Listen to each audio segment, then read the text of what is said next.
I'm hearing weird noises in my head. Signal the watch. Do the watch thing.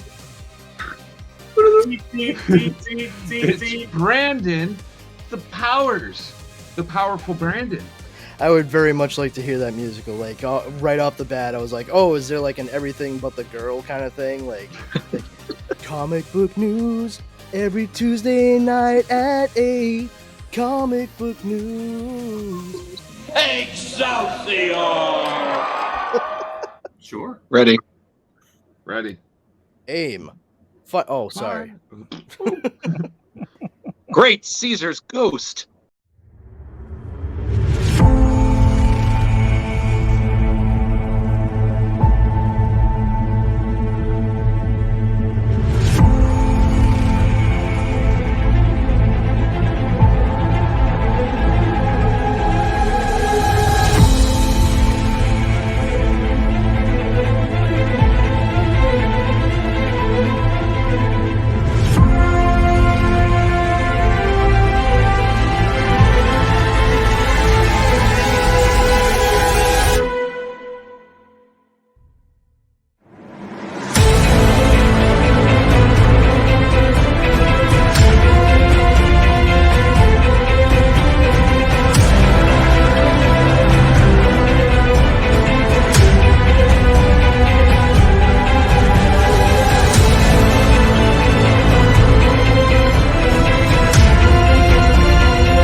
Everyone thinks because you're a zombie, you don't know good coffee.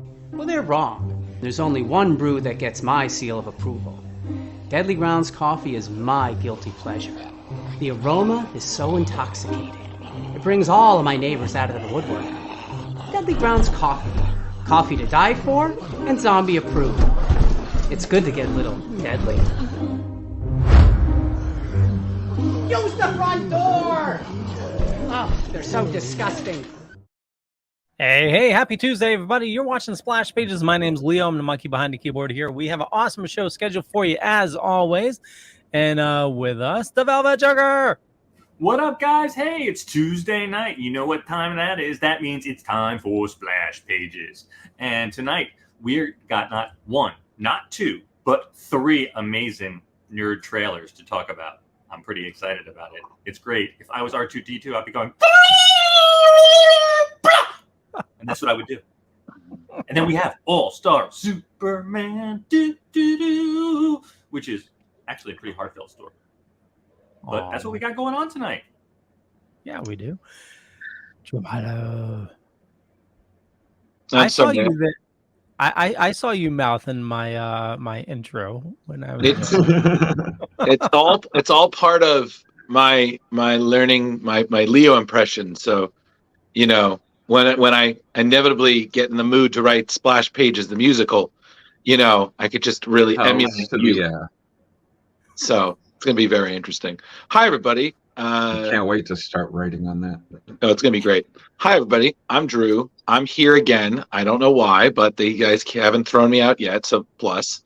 Got a lot of great news coming out from MegaCon and C2E2 recently. And we got trailers, we got news, we got a special guest or two, won't say who. And we're talking about All-Star Superman, both the comic and the movie. A lot to digest. And next up, it's Splash Pages Tuesday, everybody, because that's the only day we show up on.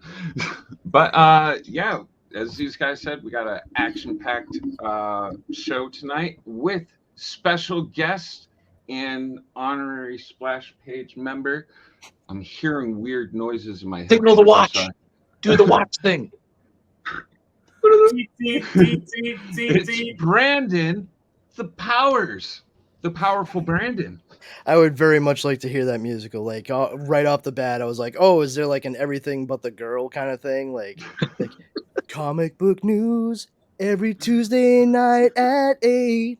Comic book news.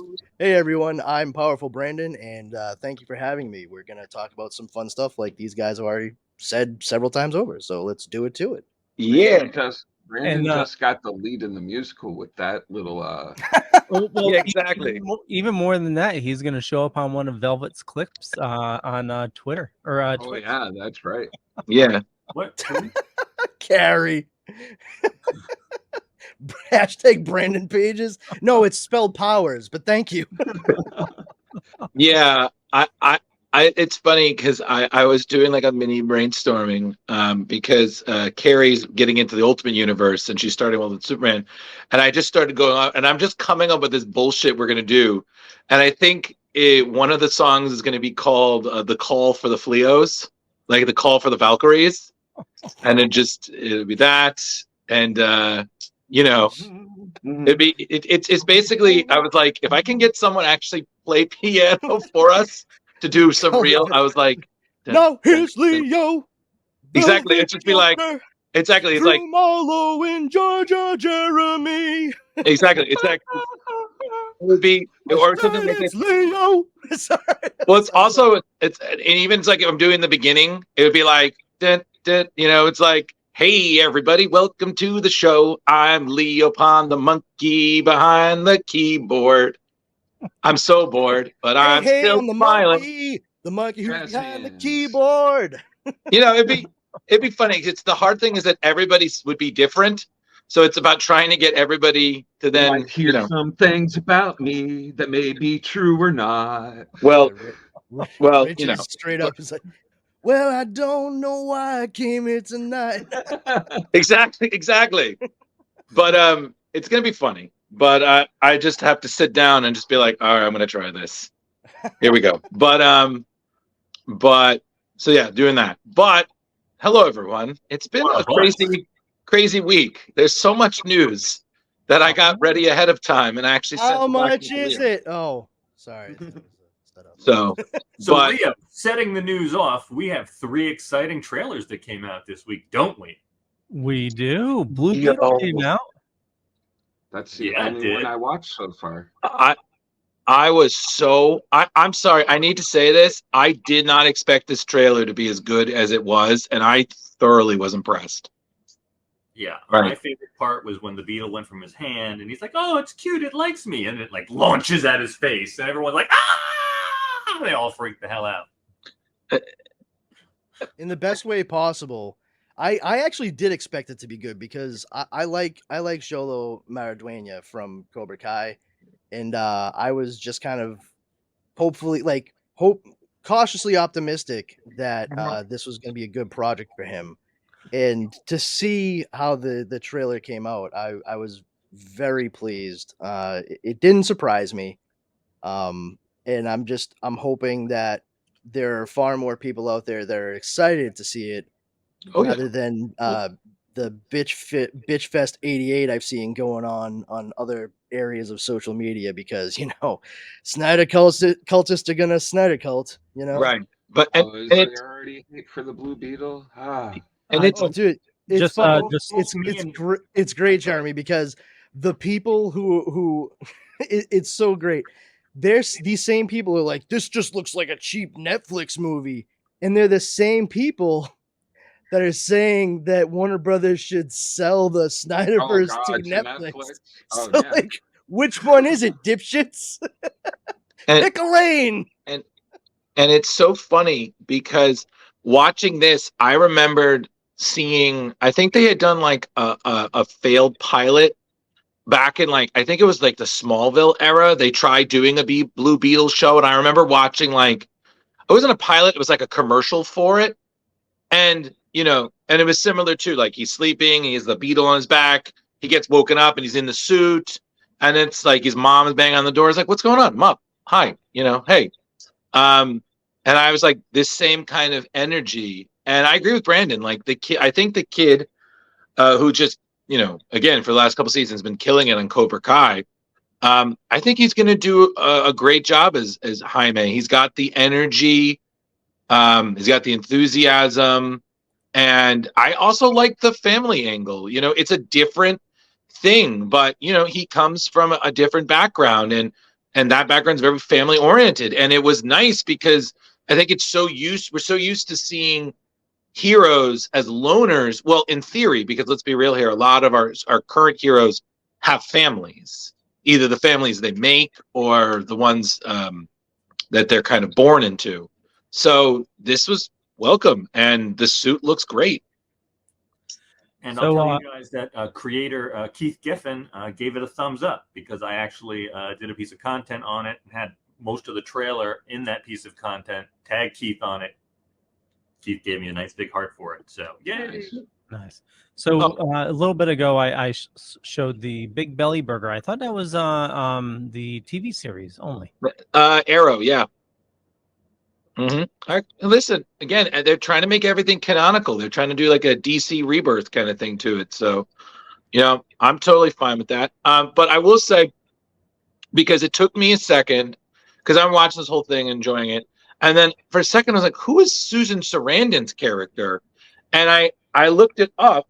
And she's playing, I guess, one of the primary antagonists, Victoria Cord. Oh. Yeah. Sister. So Who is the wife of Ted Cord? Yeah. Ted's sister. Yeah. She was Ted's introduced in sister? the 2023 Blue Beetle graduation arc. She was, as Brand said, older sister of Ted Cord, who, as we know, is the second Blue Beetle. Oh. Yes. Yeah. So In that comic, Ted introduced Jaime and Victoria. Right there, you can see the two suits. Right. For the previous incarnations of Blue Beetle in the background there. There's the Golden Age Blue Beetle, who was Dan Garrett, who actually was able to utilize the scarab. And then the one in the middle is the one that you know of Ted Cord wearing, where he uses the bug ship. Got great eyes. And he actually had the scarab as it was given to him by Dan Garrett as like a passing on of the legacy, but it never did anything for him. It was more of a keepsake. But he used his own physical and technological prowess to fight crime, and that's the guy we know from Justice League International and what have you. Right. Booster Gold's BFF. Right. Yeah. But this was pretty funny. It's like Batman stuff. Batman's a fascist. Batman's a fascist. I thought it was hilarious. Yeah, and it's really funny because, like I said, the interview I was reading, like Susan Sarandon, she was announced in 2022 her casting, and then she was on the Tonight Show, and then she was talking to Collider, and she said, about her character, got to be the comic book movie, be the bad guy. It was great. They had great outfits. But she said she had a really good time, and honestly, this is new territory. Like, we've seen Blue Beetles. There was one on Brave and the Bold, voiced by Will Friedle. You had Blue Beetle on Young Justice, who's unfortunately his name the voice actor escapes me. Damien Alcazar is in it. Right. He's from Acapulco. Right. And yeah, I mean, honestly, we've seen Blue Beetles, but this is the first live action. And hey, can we take a moment? Leo just said Acapulco and didn't fuck it up. I'm proud. You know That what? was Actually, pretty good. I love that show. I'm so proud That's of the you. only reason why I got it right is I love that show. Have any of you seen it? I'm not even aware the show exists. Leo, I haven't Leo, seen this it is yet. one of the things where you're proud of it because it's something that's important to you. We're proud of it because this is important to all of us. So, we don't have to give you the name and you rehearse it. Now it just kind of makes me want to make shows with words that you mispronounce regularly as the fucking title. Pick a word from the dictionary. Leo, can you say? Yeah, Carrie, I thought he meant the place as well. Take any person. And once he was like, I love that show. I'm like, oh, that's right. It's a show on Apple TV Plus. That's right. Yeah, it's another Ted Lasso. It's a good heartfelt show. Thank you. It's awesome. I suggest, if you love Ted Lasso, I suggest definitely watch it. I have it on my up next list on Apple TV Plus, so I'll get to it eventually. Right now, I'm in the middle of the Owl House on Disney Plus. Very nice. I would say if you give it like 1 or 2 episodes, you're hooked. There you Well, go. then I definitely need to finish the Owl House before I do that. But what are you trying to get me to stop watching the show I'm watching with my wife right now? That's exactly what he's trying to Fucking do. devil! Fucking Jesus! snake. You can alternate, But Pushing all this snake oil bullshit. Hey, people need oiled snakes. but not on fire. But on that note, moving on. Rich, what was the second trailer? The second trailer was Secret Invasion. Yeah. With our good friends, the return of Samuel L. Jackson. And I was discussing it with Harley. I'm pretty sure this is the first time we've seen him without an eye patch. I mean, we've seen him, the younger version, before he got scratched by the cat and Captain Marvel. Flurgan. He didn't have Flurgan, the eye excuse patch me, on at the Flurgan. end of The Winter Soldier. Did he? He didn't. He didn't have it on. Oh, was- by the way, yeah. you're bringing up Winter Soldier. I just watched Guardians of the Galaxy Holiday Special. Is that really Bucky's arm? Yes. Yes. Yeah, I would imagine so. Yes, it looked like it. That was hilarious. You just saw it, huh? Just saw it. Like, Finally. the kids were Well, just welcome "We to the have next- watch this." Welcome to the next 2 months of having Christmas time is here stuck in your head. Oh my god. Yep. Every day. Yeah, 'cause I think I just was singing it 2 days ago. And now it's back. It's like she's like the wind. It always No, comes- dude, fuck. Oh, Drew, I swear to God, son of a bitch. Oh, fuck you, dude. That sucks so hard. Oh, thank you. So that's a real Secret Invasion there. Yeah, I think so that's Inception. Bringing it to this, I'm still on the fence, especially because I still feel that the way MCU did Skrulls was a bit of a misfire. But I'm not gonna Hashtag lie. All scrolls matter. All scrolls matter. Hashtag. Right. Moving on with that. Hold on. What? Isn't this the same thing from Avengers where they The time machine. put Loki in Maybe. the Or jail? The Hulk. Yeah. Yeah. Is Well, it? I was just so in watching this, and I know this is my brain going haywire. Okay. There's a lot of green tint in this. Well, they're Skrulls, man. Oh, okay. Never mind. Oh my God. Hold on, wait. Oh What my was God. what did you think the Yeah, green yeah. tint What was, were you Leo? thinking? Something about the Hulk, Leo? Oh my God. Oh yeah. Oh, I can't. Okay, I'm in. Hold on. I got it. Yo, go fucking hum. She's like the wind to yourself, you prick. Well, She's like the wind. my question in the trailer is at one point a bunch of the Skrulls all turn to the same guy, and then one guy sort of Mr. Fantastic's out. Is he a super Skrull, or is now that the power of all the Skrulls? I don't know. That It would be really weird to introduce the Super Skrull without having the the Fantastic, Fantastic Four. By the way, that is not the cell from Avengers that they held Loki in. oh, okay. Oh, but Brandon, this could be a good opportunity. Just essentially, remember in Secret Invasion, they do make the custom Skrulls who mimic certain abilities, so it could be something like that. Yeah, but once again, why would you establish that somebody has that ability that they're mimicking from someone without having the person that they could be mimicking?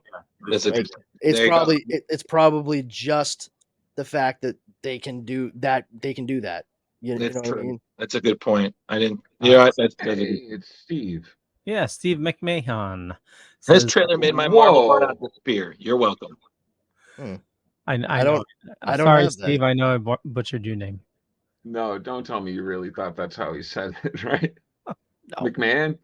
Um, Come on. Now, you see, the thing is, what was nice about this is that what I'm hoping this series does is that we have Nick Fury in the series assemble essentially his I believe what they were called, the Caterpillars. It was his own little private group that he organized to fight the Skrulls during Secret Invasion. Wasn't that Secret Warriors? Right, it was Secret. Thank you. It was Secret Warriors, which was a great series written by Jonathan Hickman. Yeah, Quake was the one who actually was the leader of that group in the comic books. Steve says And symbiote. that's why a lot of people started hemming and hawing that they didn't see Chloe Bennett from Agents of S.H.I.E.L.D. in this trailer at all. And it's like, you might want to manage your expectations on that, kids. Just Exactly. But you know.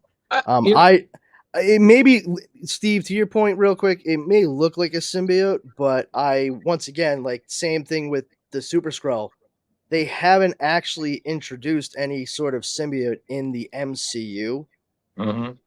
So it wouldn't make much sense for them to do it in this fashion. Like, we're already having to deal with what we know about the Skrulls and whatever that whole thing is, without wedging in something that actually comes from currently another cinematic universe, so to speak, already. So I think there's time for that, and they're going to visit that in the next MCU Spider-Man movie. That's why we saw the after credits scene we did with No Way Home. right. Brandon, But did we technically get the symbiote at the end of? Wasn't there an extra scene? That's what I was just referencing. The scene at the end of No Way Home. Steve, I mean, I understand what you're saying, but once again, like, considering that it's a specifically Spider-Man thing, it makes far more sense that since they already showed that droplet on the stinger for Spider-Man No Way Home, that it's probably going to be a large part of whatever the next trilogy of movies that they're planning for Spider-Man in MCU, which I think is great because they really should take their time getting it to the point where it's Venom versus just like the symbiote. right. Instead of buzzing through in 2 hours or so, have him go from "this is really cool" to "I'll bite your head off." Like, let's maybe slow the roll and then chew that food a little bit. It's a marathon, not a race. Exactly. But I will say that I did have one question. Did you guys get a sense of a sense of finality with Fury in this one? Like, I kind of felt like he kind of has that, like, this might be my last ride kind of vibe to it. I don't know. Steve says I'm like totally wrong, but it's nice to dream. Well, I mean, yeah, nice to dream for sure. But like, I mean, why have the symbiote show up in Secret Invasion when really, like, what everybody wants to see is the symbiote with Spider-Man? Dude, they're doing a Amazing Spider-Man $2.99 tie-in. 20. Oh my God, Leo, you're gonna give me a heart attack. What? $20.99. Sorry, $299. $20.99. $299. Oh my God! Still not $299. No, yeah, just 209. Like, 200. Like, you know how this year is 2023. No, I was trying to say. I said $20.99. I meant $2.99. Issue $2.99. Amazing. Oh, okay. You did say $2.99 initially, yeah. So okay then. Okay. Yeah, where Venom accidentally, well, not accidentally. Oh, pushes. That's where that's his like first appearance, but it's just like a partial. The hand. Oh right, yeah. And it looks feminine. Yeah. Carrie says they just skipped the part where the skin peels off and we get Groot. Oh, God. Drew got a facelift. Now, again, this is just my mind being crazy, but in this room here, you see, Did you see a weird color that you associate with a completely unrelated character? If you saw blue, do you think Namor? Because water, right? Guys, I saw red. Daredevil showing up. Oh no, wait, I'm sorry. Guys, I saw a black screen. Yellow. Daredevil's showing up. No, he sees red and it's up. Mephisto's there. Know it. Got it. Because he's blind. Bam. That's why it's a black screen. You can't see. what were you saying, Leo? I'm sorry. No. I mean, you see all the classic pictures in the back. Could it be that they're like discussing like the Skrulls have been here for like hundreds of years? Well, yeah. I'm assuming that. Pictures in the back. I mean, those look like something that's just like up in a banquet hall. So yeah, like honoring people. It's just a convenient place to meet. Yes, it's me theorizing. That's it. Fuck them, Leo. It could happen. Such a thing as diving too deep. It's true. Never. It's real. George Washington was a Skrull. Leo, remember not too long ago when everything was Mephisto? Yes, and it still is. I know. I sure as fuck don't. I see him in the That's all corner I'm right saying. now. That's all I'm saying. So this trailer, I'm not gonna lie, this one, I was like, okay, I'm definitely gonna check this out. I'm still skeptical, but I like the spy thriller edge to this, because that's what kind of was really the interesting thing about Secret Invasion when it first was released is it wasn't as much who could you trust, but then the way that primarily it was Brian Michael Bendis who kind of led and explained how the Skrulls had been infiltrating into the major Marvel events for years. Well, I think for this being a limited series, or even if they had done like a longer movie for it, Mhm. aside from Marvel Burnout, it's like I get it if not everything has been for everyone, but I for the most part have enjoyed the vast majority of what we've gotten. But the problem is, I think inherently at this point, especially with Marvel, is everyone keeps thinking, for the most part, everyone, I'm just generalizing, that Galactus. superhero movies are a genre. And they're not. They're not supposed to be. If you're going to make a movie with a superhero as your central character, your protagonist, it should be a genre movie. It should be action, adventure, fantasy, sci-fi, whatever across the board, that happens to have a superhero as the main character. Kind of.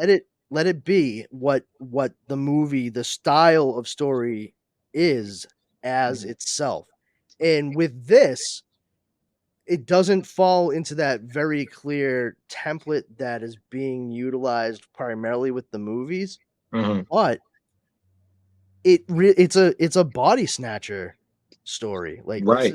this is a sci-fi thriller Mhm. that's So- got intrigue peppered in. It's very much like Invasion of the Body Snatchers, and that's very, very cool. So similar, Brandon.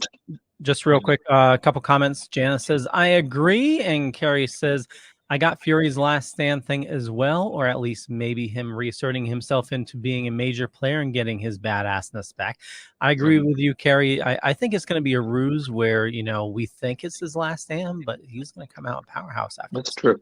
Sorry, But, no, so I was going to say, Brandon, I agree with you in that aspect. Similar how Winter Soldier is a Captain America movie, but it's really more of a spy thriller.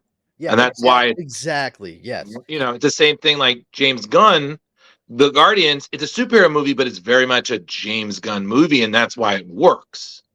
So yeah, I don't know if any of you guys have ever seen like John Frankenheimer's The Manchurian Candidate.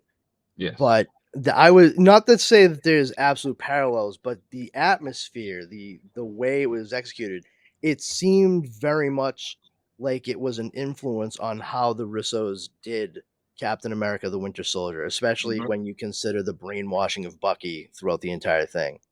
And that's another solid example of it being a genre movie versus what everyone considers to be a superhero movie. And I think all sides need to get away from that idea. They need to stretch the storytelling to the point where people are recognizing it for the style of story it is, and not the fact that it is about superheroes. That's what really gets people to talk about it and fall in love with it is the story and characterization, not the fact that you have the big bang slam down fights at some point towards the third act. I am still waiting for whatever role Christopher McDonald is revealed, because Brandon, last show we were talking that we just want Shooter McGavin to end up being a Skrull so we can just see him just show up just. I had no idea that Christopher McDonald was involved at all. Yeah, it was a hush-hush role, and a lot of people theorize because he sometimes plays villainous characters, Shooter being one of them. They're like, oh, could this be? They kind of did that nerd deep dive. It was like, oh my god, could he be the MCU's Norman Osborn? I'm like, excuse me.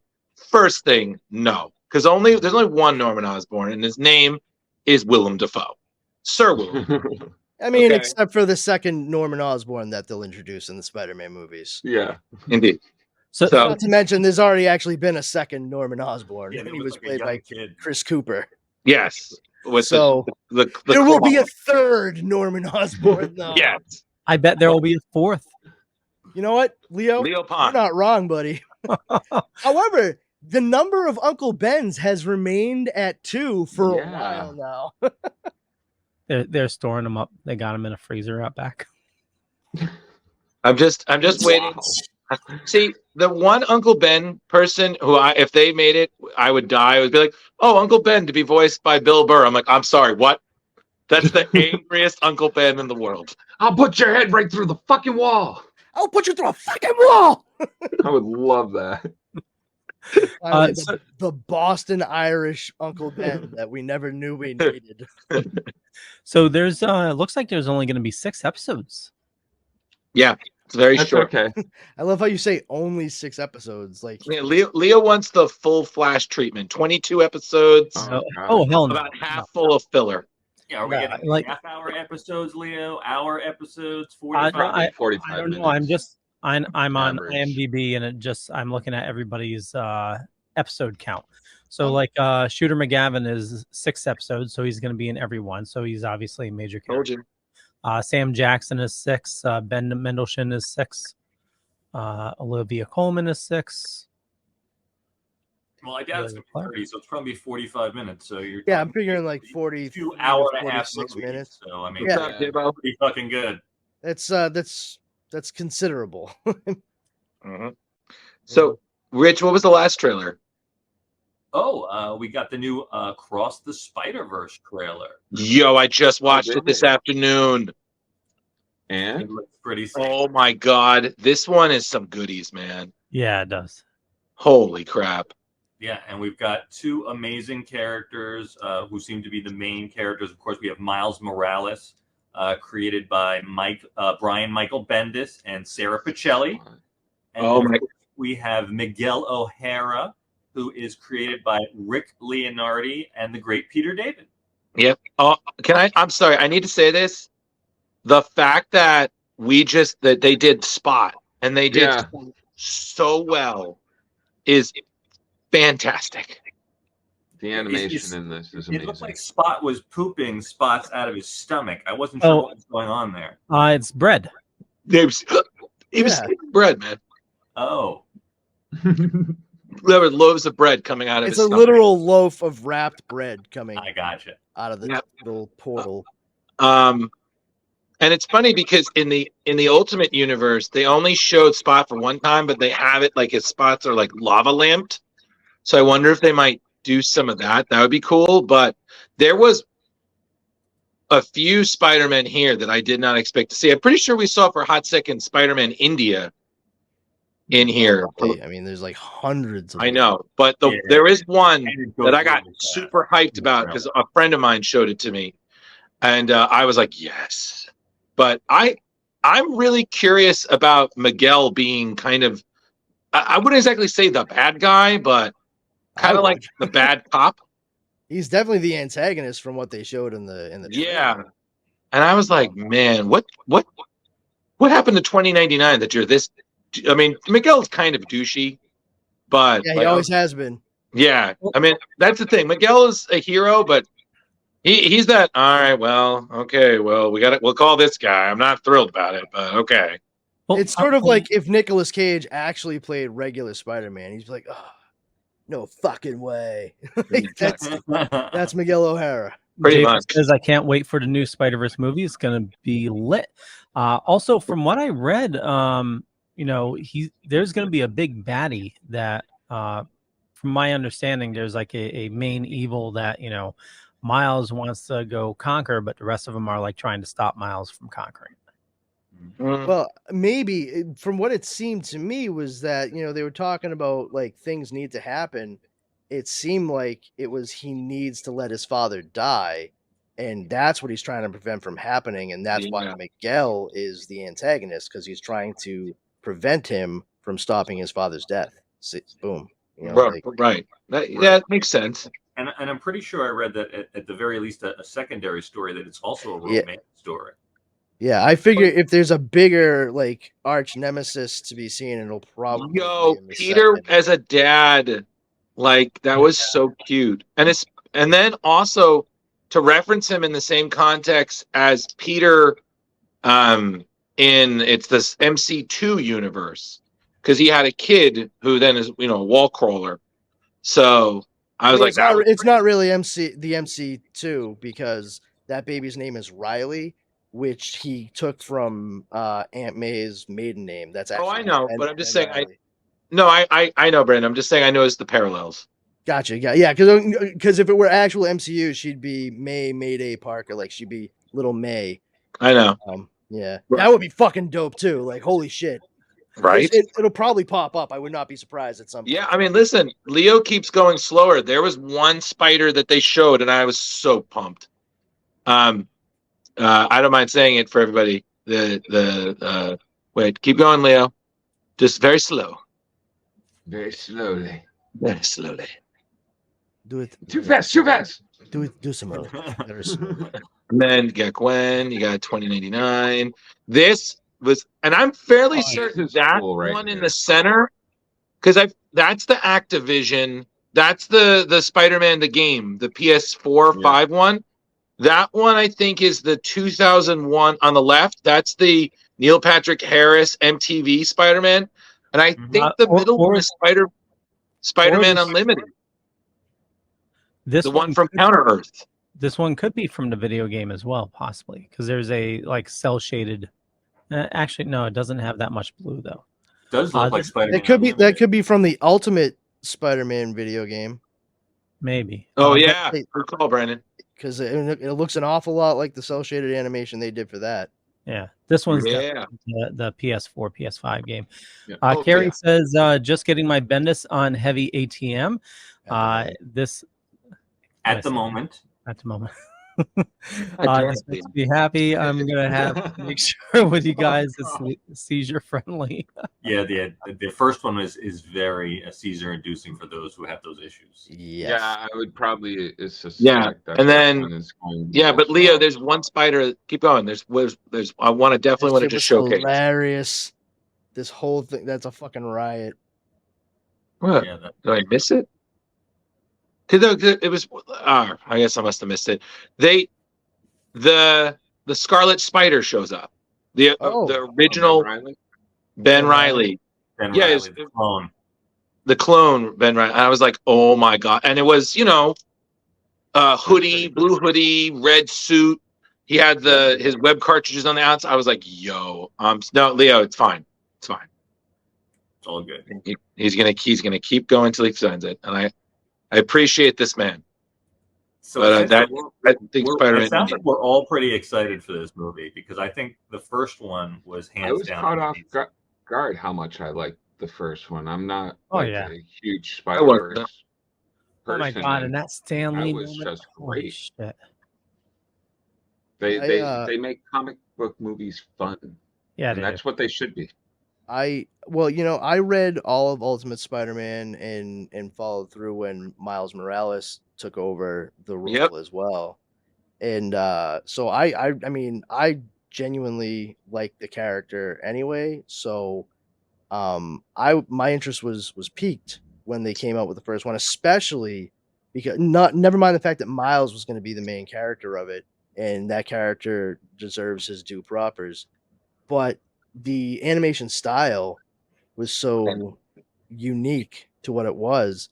And then when I actually saw it, I really appreciated the detail in the animation, the difference between like Peter and Miles for the majority of the movie. Because until Miles really starts getting into a groove and understanding how to like use his abilities a bit more, he moves at completely different frame rate than Peter when they're going through. So Peter's movements are a lot more like fluid in Miles because of the fact that they slowed down the frame rate for him. He's like kind of jerky and bumpy and swinging into trees. You know, like it works very well. Right. You know, I was so impressed. There. I agree.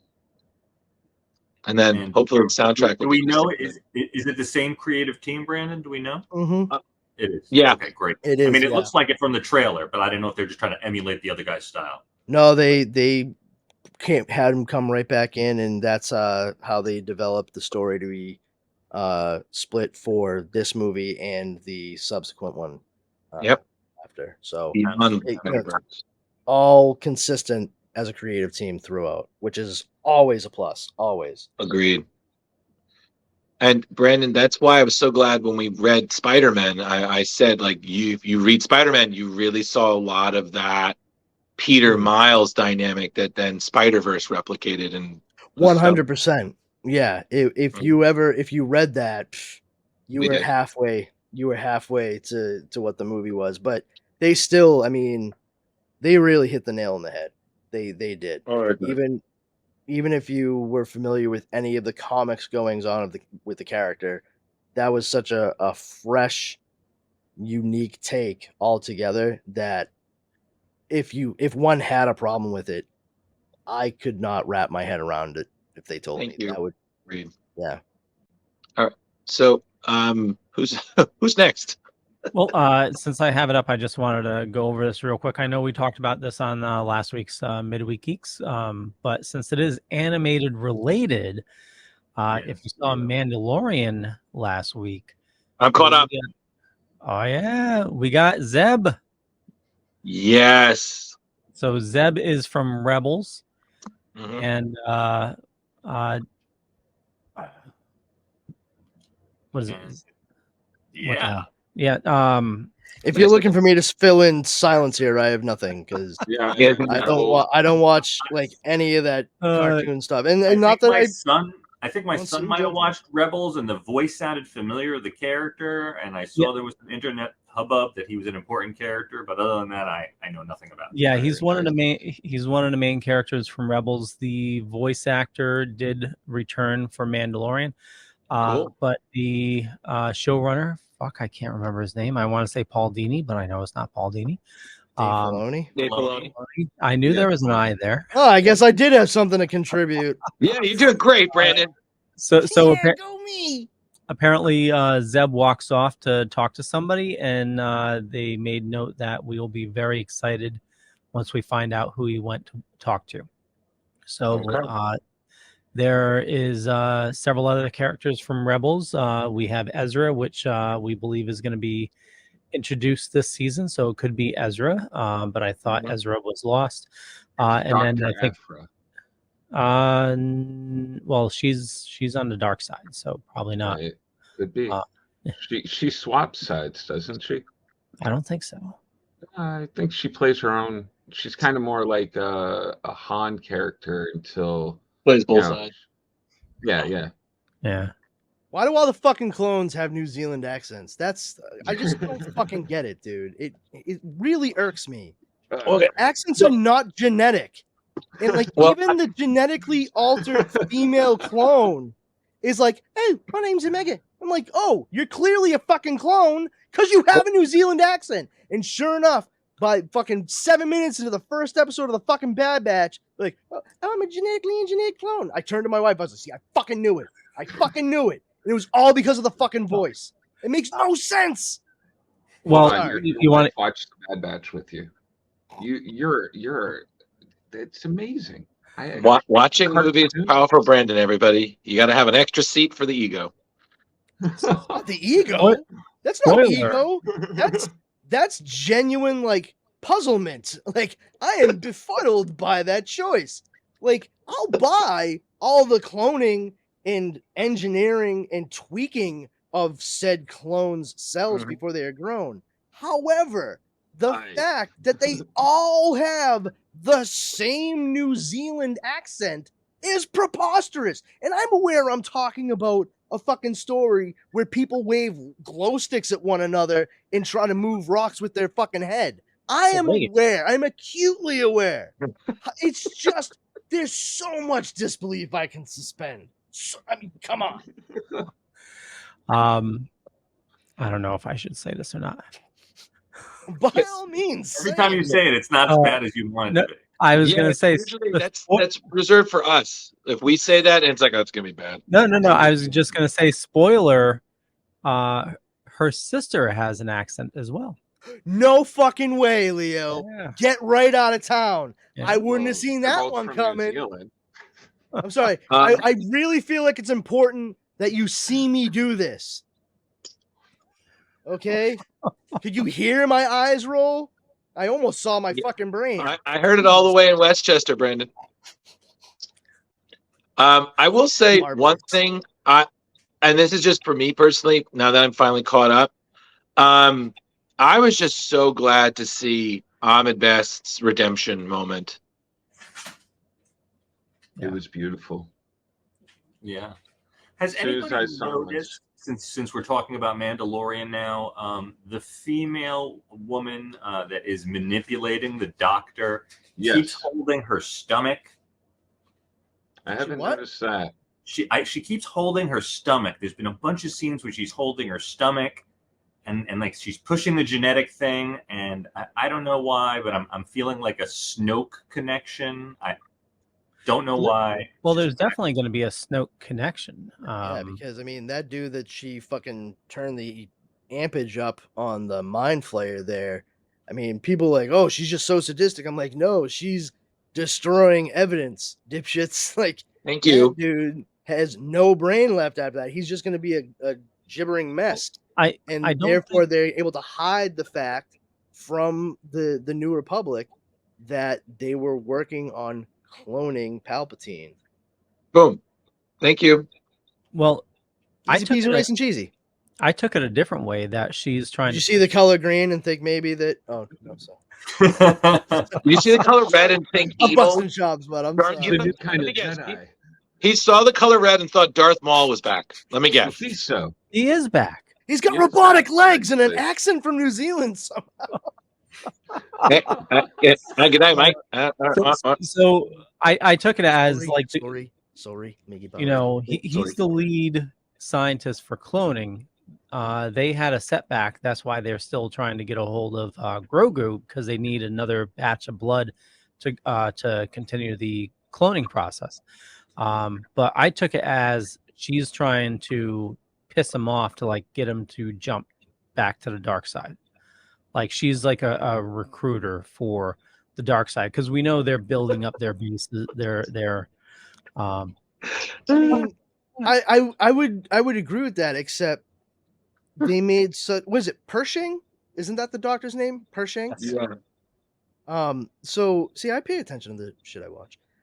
So Pershing freaked out because straight up he was like, this is a fucking mind flayer. Like, you're not gonna pull a fast one on me. Like, I know what they look like. That's exactly what this is. And that's when, you know, fucking Mon Calamari was like, nonsense, it's quite relaxing. I've taken it myself. It's fantastic. I've taken a marinara bath myself. Yeah, right. I felt like fresh scampi. But the thing is, he was saying, like, you know, at low levels, the way that we use it, it's just going to produce like a very pleasant sensation. But when she jacked it up, that was full on mind flayer status, which the fear was they were going to turn that dude into a fucking zucchini.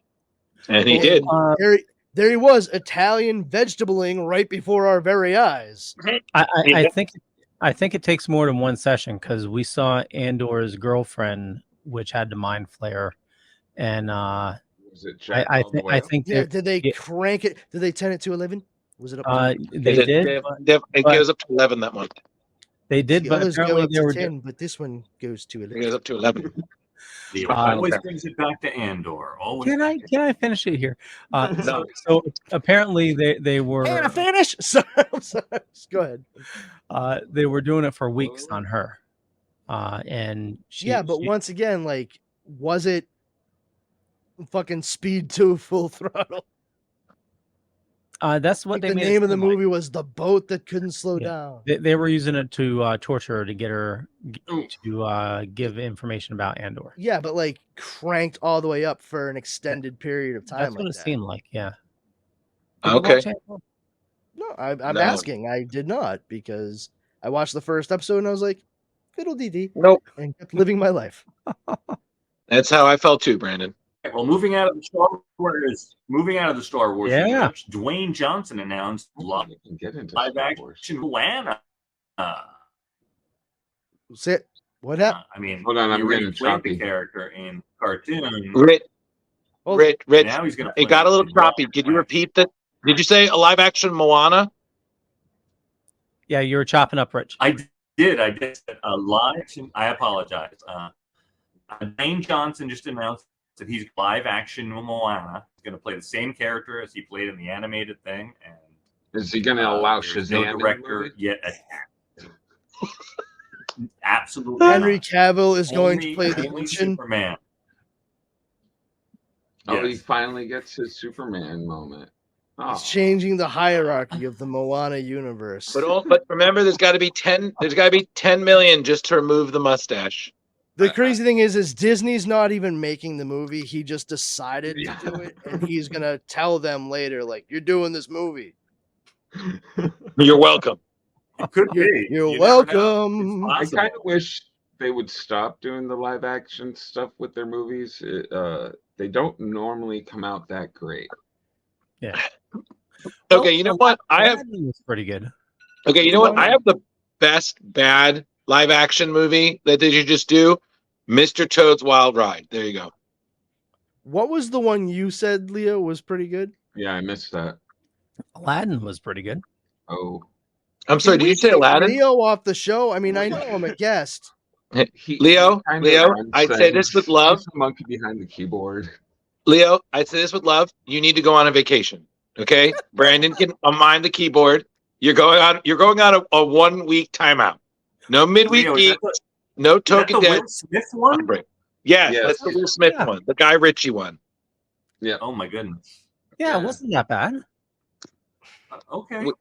Leo, we have President. different. 'Cause We I'm have, Mr. Brightside. That's Leo. okay, moving on to other. Meg and I watched it and we enjoyed it. So All right. Listen, if you liked it, as long as honestly, you're happy. that's great. That's Thank you. great. thank you. Other news, please. Jeremy, do you got something? No, beyond the wrestling, UFC, WWF or WWE, my bad, coming together, which sounds insanely ridiculous, but also like insanely lucrative for both companies. That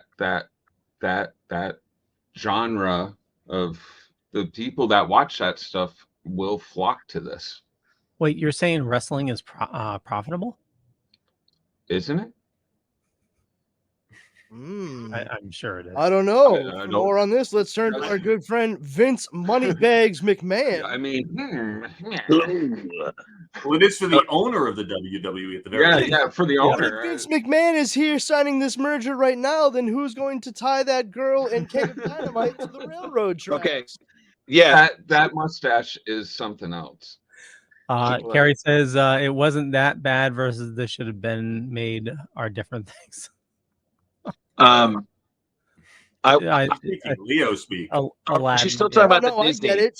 She's saying it wasn't that bad versus this should have been made are different things. Damn, you're getting called out by Delphine, dude. You. Well, But actually, Tom would know probably a lot about this stuff.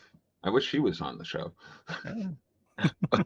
Vince McMahon looks like the world's worst Vincent Price cosplayer.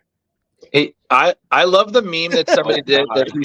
I love the meme that somebody did where he's selling WWE because he wasn't able to buy photos of Spider-Man. I was like, Yeah. Yeah. Right. Looks like a used car salesman on a fucking ad for his goddamn lot in 1991. Hey everyone, I'm Crazy Vince and I'm here to make a deal. he looks like he's in it. He looks like he's playing himself in a horrible WWE sex parody. Ooh. Ooh. What, too Hey, much? let's not thinking about that right now. All right, moving on to other news, please. Oh, I'm sorry. I didn't just mean have to- to say, I've got a double Chris Pratt banger. So the Ooh. first one, Chris Pratt responds to a pitch for I guess he asked the DC fans what character would they be interested if he followed James Gunn into the DC universe, and Booster Gold was probably the biggest one that was brought up, and he basically said that he hasn't talked to James about it, but if James thought he was good for any role, that he would be interested in reading it. At the very least. I would see that. Yeah. I mean, I think it's pretty cool. Like Chris Pratt is just having fun with people, not in a mean way. There's just like all kinds of buzz and excitement for different things that are happening. And yeah, he genuinely was just like, if James thinks I'm right for something, then I'll be right there. Right. Which I think is great because it speaks to, once again, like the solidarity and relationships that have been formed through that group, in Guardians of the Galaxy. There's a lot of talented people involved with that. And, whatever stuff has gone on with Chris Pratt, whether or not it is or isn't true, I can't speak to anything on either side. But, in those movies especially, he's been very enjoyable. And I think James Gunn pulls a really strong performances from him as the character that maybe not everybody else has been able to quite get to the crux of in some of the other projects that Chris Pratt has done. I think there are lots of talented actors out there that it really does depend on who is directing them at the time. And for Chris Pratt, James Gunn is definitely one of those people that knows what to zero in on. If he's Booster Gold, all right. I mean, not the worst choice in the world. I could see the attitude. I think might be age-wise. Yeah, that's the main thing at this point. They've also talked possibly Guy Gardner or maybe Hal Jordan. Guy Gardner would be interesting. I'm sure there's any number of characters that playing the dickish Green Lantern, being like, hey. Any number of people that James Gunn has worked with over the years, that could be right for just about anything. We'll see. Absolutely. And as you said, we recently saw an interview with Dave Bautista where he said the same thing. He said, if James calls, I'll be there. He goes, I'm not out there looking for it, but if he thinks I'm right for something, I'll do it. So, like you said, they form tight bonds, and James has been working with some of the same people since Slither. Yeah. Which is 2006, man. That's pretty impressive. Which is a testament to him and apparently the environment he must have on the set. Yeah. You see that with a lot of great directors. I mean, you see that with James Gunn, Robert Rodriguez. He's been working with some of the same people since Desperado. And again, like you said, they keep coming back because of a good relationship, and that's what makes the good movies. I mean. Listen, we brought up the Snyderverse. I mean, you could definitely say to one thing, like, listen, I'm not the greatest fan of him, but, there's definitely more respect that the Justice League had for Snyder than they did for Whedon. And, those conflicting stories. So, again, the point being is that if you have that, as Brandon said, you have that good relationship like James Gunn, and James Gunn also has the knowledge. I mean, the man, before he did Suicide Squad, he spent I think a month reading every Suicide Squad comic he could get his hands on. And it really showed because that second Suicide Squad movie was a masterpiece. It was fantastic. And then to have Peacemaker develop from that, I mean, who would have thought? Because sure as hell, I was like, same here. No. And then when I watched it out, I was like so happy, mad. I was like, you fucking asshole. Yep. I can't believe you're going to make me watch this because I fucking love it so far. The Suicide Squad was beyond perfect. It was just like, holy shit.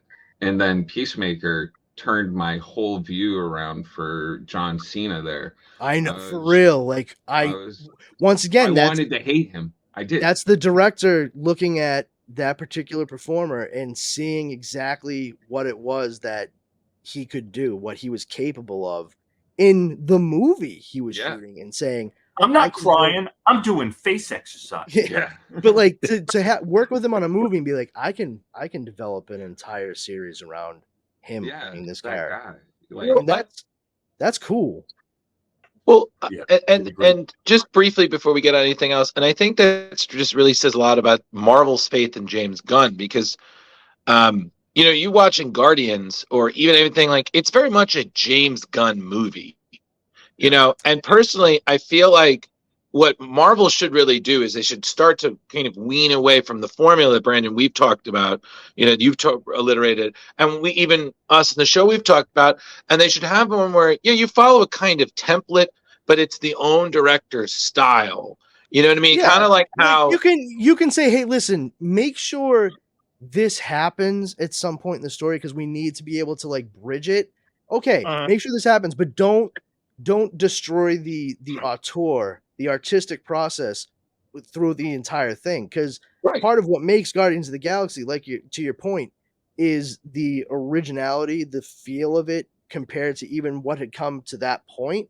Right. And that speaks volumes to the background that James Gunn had before making that movie. I mean, this is a guy, he did Slither, but he also, he worked at Troma for years. He co-wrote Everything I Know About Movies I Learned from the Toxic Avenger with Lloyd Kaufman. He wrote Romeo and Juliet. So that's where he cut his teeth in New Jersey.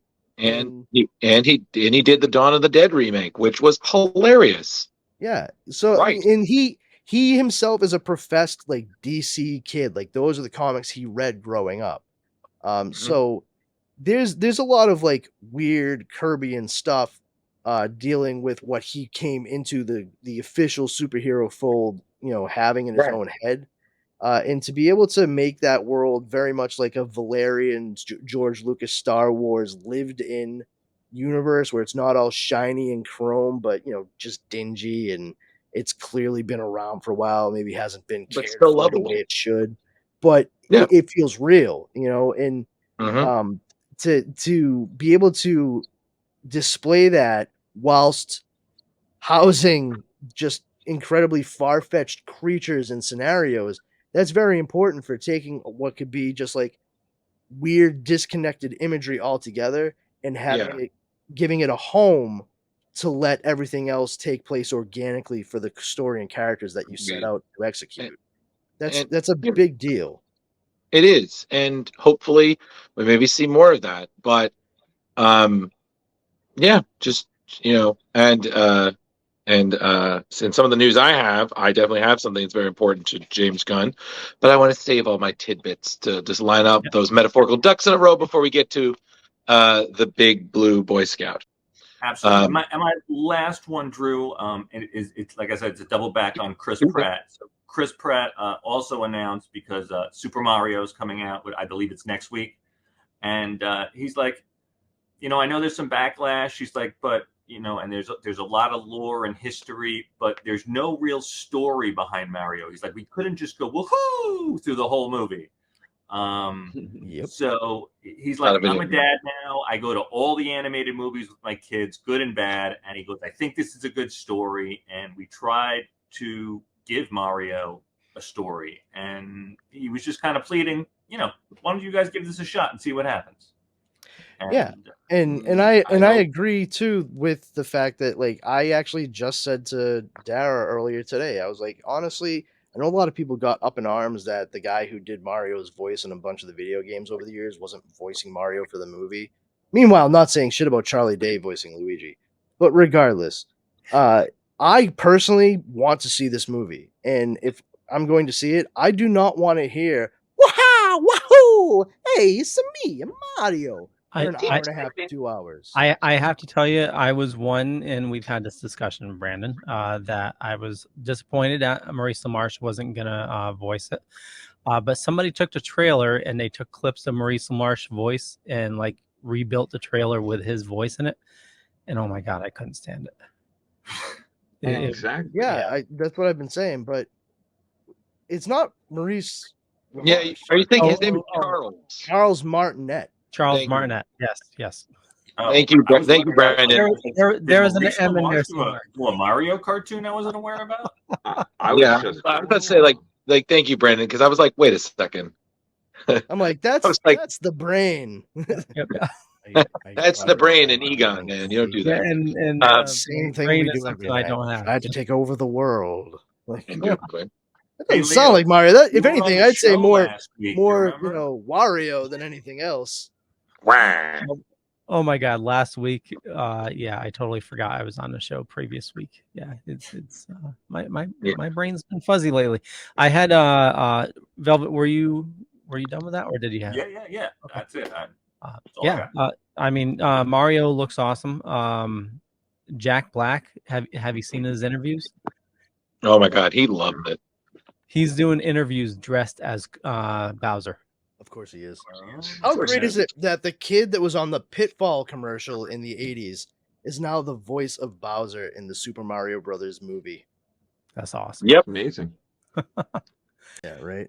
So I don't know how true this is, but several outlets are reporting it that Shazam Fury of the Gods is being bumped up for VOD to this Friday, April 7th. Oh, nice. Really? So again, for me. don't know how true it is. Polygon is reporting it. They're saying that you can pre-order it on Prime Video, Apple, and Vudu for $24.99, and it's on video on demand April 7th. Works for me.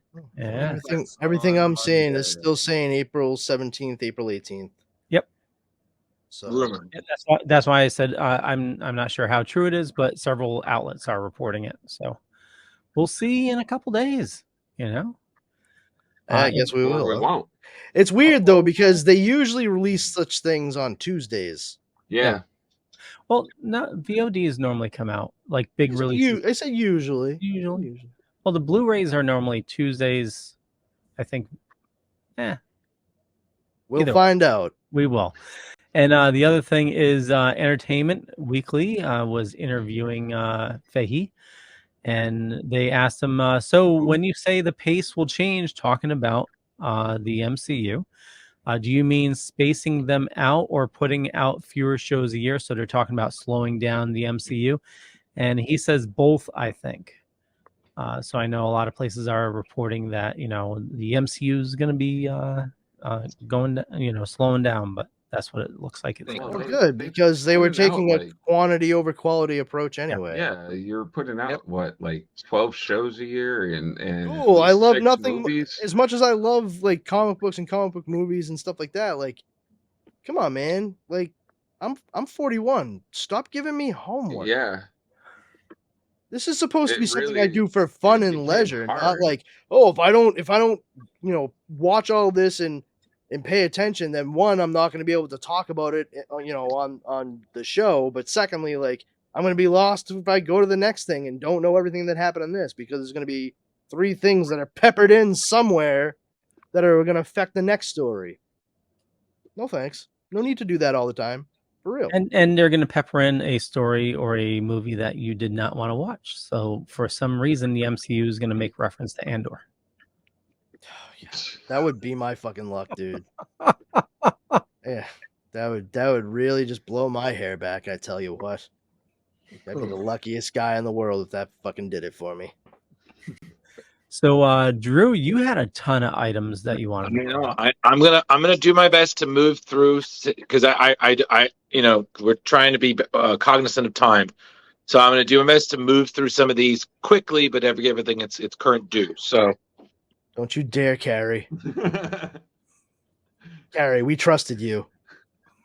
all right, so again, there's been a ton of comic news coming out, especially because we've had MegaCon and most recently C2E2. So there's been a lot of announcements. So I'm going to start with Marvel first, then we'll get to DC. Then I have one more thing that's actually related to something we just talked about. And then we'll get to All-Star Superman. So like I said, I'm going to do my best to move through this nicely. So coming up, Spider-Man issue 7. We're going to be seeing a new Spider person. I believe... Dan Slott and I believe it's Humberto Ramos created this one, Spider-Boy. So unlike Miles Morales, Gwen Stacy, and some of the other known Spider people, Spider-Boy is said to be completely homegrown in the mainstream 616 universe. Slott said in an interview, the character has secret ties to dark corners of Spider-Man lore and a story that's all his own. And he isn't new. He's supposedly someone who's been here the whole time and starred in some of the greatest stories in Spider-Man history. So they're going to change up the name later on, though, right? Because Spider-Boy. I have no idea. Amalgam but Comics. It's the first thing I think of. Yeah. so honestly, I can't really say for it. I don't want to say it's somebody like Ben Reilly because they've already done so much with him at one point. But Oh, you think it's already an established character like that? that's what they're saying. It's already someone who's been here all the time. He's already been in some of the stories. So Okay. J. Jonah Jameson. Jason Todd. Sounds right. Really Yeah, slim Jason down. Todd. Jason Todd. So, now, He was bitten by a radioactive crowbar. Peter Porker. all right. Bitten. So next one is actually an event that's actually happening through all of 2023. The Summer Symbiotes event. So essentially, that's not it. This is it. Summer of Symbiotes. yeah, Summer Symbiotes. And this one mimicking the iconic X-Men swimsuit poster. Literally. I'm like, I know these poses. I've seen. Yeah, Very the familiar Eddie with Brock all in the of this. corner with the ball in it. I was like, oh yeah, I'm pretty sure that's supposed to be Cyclops. That's all Philip Where's Tan. Null? So this is all part of celebrating Venom's 35th birthday.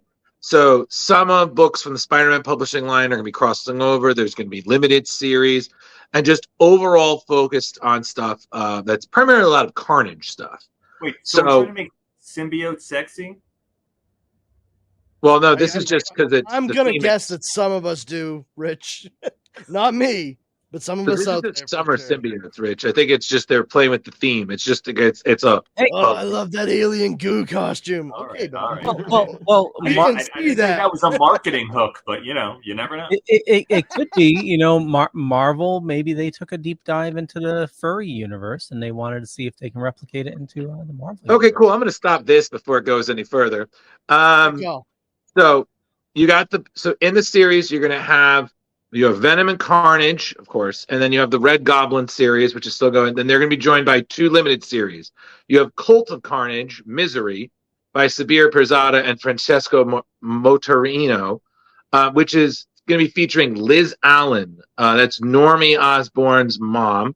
That's Harry's ex, and the current president of Alchemax in the main universe, who, through the events of this, she's going to be finding herself bonded to a new symbiote. So she's going to become the new Misery symbiote, fighting a new symbiotic monster actually called Madness. So we're going to have that happening. There's also then you're going to have a crossover-wise, you're going to have something called Carnage Reigns. So you're going to have Carnage, Red Goblin, Miles Morales, Spider-Man. That then goes into another event called Web of Carnage, which is essentially Carnage in space. So in that series, which is about from Rom V and Francesco Moanna, you have Cletus Cassidy deciding that after he's gotten revenge and basically left to his own devices, he's going to go into space to try to eliminate some more obstacles and try to ascend to the King of Black, basically be the new King in Black. The Null the Conqueror there? Yes, and the Was this first oh, person that's- on the list is Moreland. So everything will wrapped up in the Death of Venom verse, which is what you got that there, where essentially you have Cletus Cassidy building up his powers, taking abilities from many villains throughout the Marvel Universe to travel the multiverse and kill any and all Venoms. Whew. Okay, that was only 2, everybody. I'm just going to take a breath. The Pace yourself. multiverse, Pace yourself. the fighting the multiverse is becoming quite a repetitive thing in a lot of these comic books. I believe the word you're looking for is trope. Yes, it quite is. the trope. So It's so much a trope that we're not getting any other tropes these days. And after just having, wasn't it just a year or 2 ago that we did the whole Null thing? So it just feels like we're repeating that again. Pretty is much. what it is. So then on Saturday at MegaCon, Marvel gave more details about the Fall of X, where we're going to see basically everything that John Hickman and whatnot has been building up. That Krakoa, it's all going to go to shit. So that's going to start in July with another Hellfire Gala one-shot. And as it describes, danger, conspiracy, and sacrifice threatens to shatter everything mutant kind accomplished on Krakoa. Mutant kind has experienced unparalleled growth and prosperity on the island of Krakoa, but can it really last forever? So So Be fucking nice. So you're going to have the Hellfire Gala is going to rotate members in and out of the current X-Men book that Jerry Dugan and Pepe Larraz has been doing. You're going to have the return of Kate Pryde. She's leaving the Marauders to join the mainstream X-Men, but she's going to be adopting a new look. She's back to Shadowcat, but it's now with a K. So this is Peach Momoko's redesign of her outfit. So it's new spelling and it's look that's representing more of her ninja training. Shadowcat. So on top of that, you have X-Men Red by Al Ewing and Stefano Caselli and Jacopo Camigi, Immortal X-Men by Kieran Gillian and Lucas Work, Ben Percy's Wolverine, drawn by Jeff Shaw, and X-Force by Bob Gill. So you got a few new other teams coming in. Children of the Vault, Realm of X, Astonishing Iceman, Alpha Flight, and Dark X-Men are all part of this event. And then you also are going to see Invisible Iron Man, Immortal Spider-Man, and Uncanny Avengers. They're all going to play a big part. It's another big X-Men crossover. Unfortunately, I'm past the point of caring, so I'm just going to kind of wait and then see, I don't know, what's left. But this one's exciting. Blade is getting a solo comic again. Oh. So, reason. Hold on. Yeah, I missed so- Blade. We all miss Blade, Leo. That's No, why we I look missed forward loading the image. Here So we you go. have Blade. So Blade's been an Avenger. He met his secret daughter, Brielle. He's been in Marvel's Midnight Suns, but now he's back to his own book. This was revealed last weekend by Polygon. So Brian Edward Hill, who wrote Killmonger and Batman the Insiders, and Elena Casagrande, who did Wonder Woman Trial of the Amazon. It's a new run for Blade, and he's called to deal with a dark and ancient power that he accidentally opened up in the first place. And essentially, if he doesn't fix it, the entire supernatural underworld will kill him.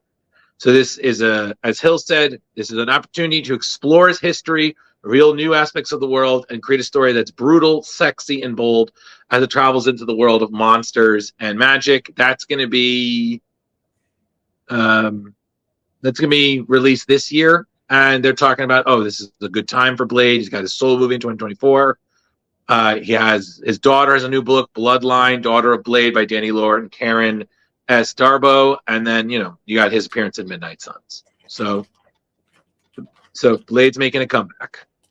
Nice. So on to DC. There's not too much there.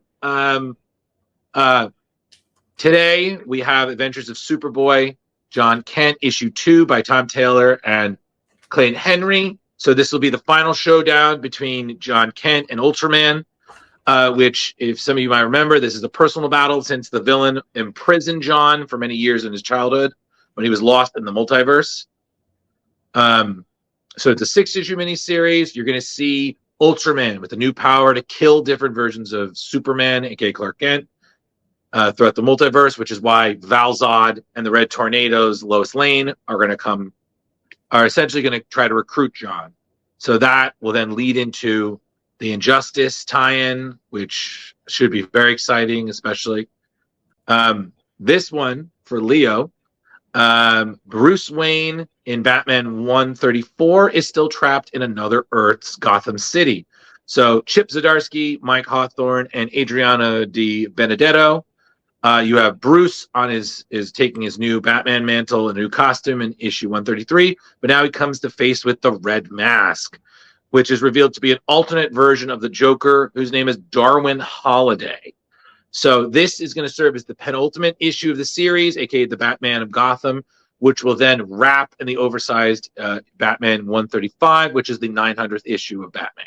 Oh, look nice. at that.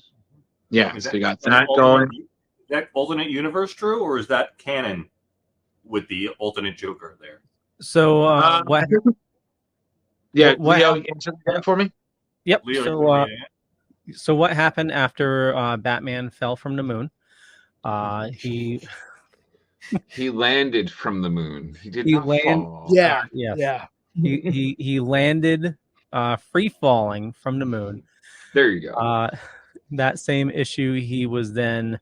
It was supposed to be the final battle with Failsafe, which is the ultimate Batman robot. It was meant to take out Batman. And he eventually does take out Batman. He shoots him with I believe, it's a gun from the Fortress of Solitude, and essentially, instead of killing Batman, it sends him to an alternate universe. And that alternate universe is where there's a Gotham where Bruce Wayne was never Batman, and Bruce Wayne was killed. And all the rogues of Gotham are essentially, most of them are venomized. So you're getting like a Two-Face with the Venom Bane, or Bane's venom. Like, it's pretty messed up. So essentially, it's bringing Batman right to his roots. Like, he needs to save Gotham again, and it's only him and a Robin that he picks up to save Gotham. Right. And then, so there's the last one. Well, there were a bunch of others, but this is a bigger one. Is that Flash issue 796 by writer Jeremy Adams, artist Roger Cruz, and Fernando Pasarin will see the end of the 1 Minute War. So this was the event that began Flash 790. And so the title of bi-monthly release schedule, you had all of our favorite speedsters against the Fraction, the Speed Force alien race that's trying to conquer the planet within seconds. So Flash 795 left on that cliffhanger because we saw, as Leo pointed out, that the heroes accidentally killed by Wally West in the much publicized, but to be quite honest, somewhat mediocre Heroes in Crisis are somehow alive again. So they are. I wouldn't do it. So this issue is going to address that, how they've all returned from the grave, and then, of course, end the war. Big surprises there. And that's all the comic news I had. But I did have one cool thing that's related to Guardians of the Galaxy 3, which is coming out this month. According to, I believe it's Polygon or such, that they have released the list for the soundtrack for Guardians 3. And it's radically different. And they do explain why. Because as we saw at the end of Volume 2, Chris Pratt, a.k.a. Peter Quill, was given a Zune, which is, Microsoft's kind of defunct MP3. So they've been listening to that since Guardians 2. As we know, that's been years. So a lot of this soundtrack is going to be a bit more modern, but still, of course, in its own different way. I mean, Zune stopped being made in 2012, so there's only so much. So the track list for Awesome Mix Volume 3, which you can also find on Spotify, everybody. So if you missed what I'm about to tell you, look it up on Spotify. Yeah.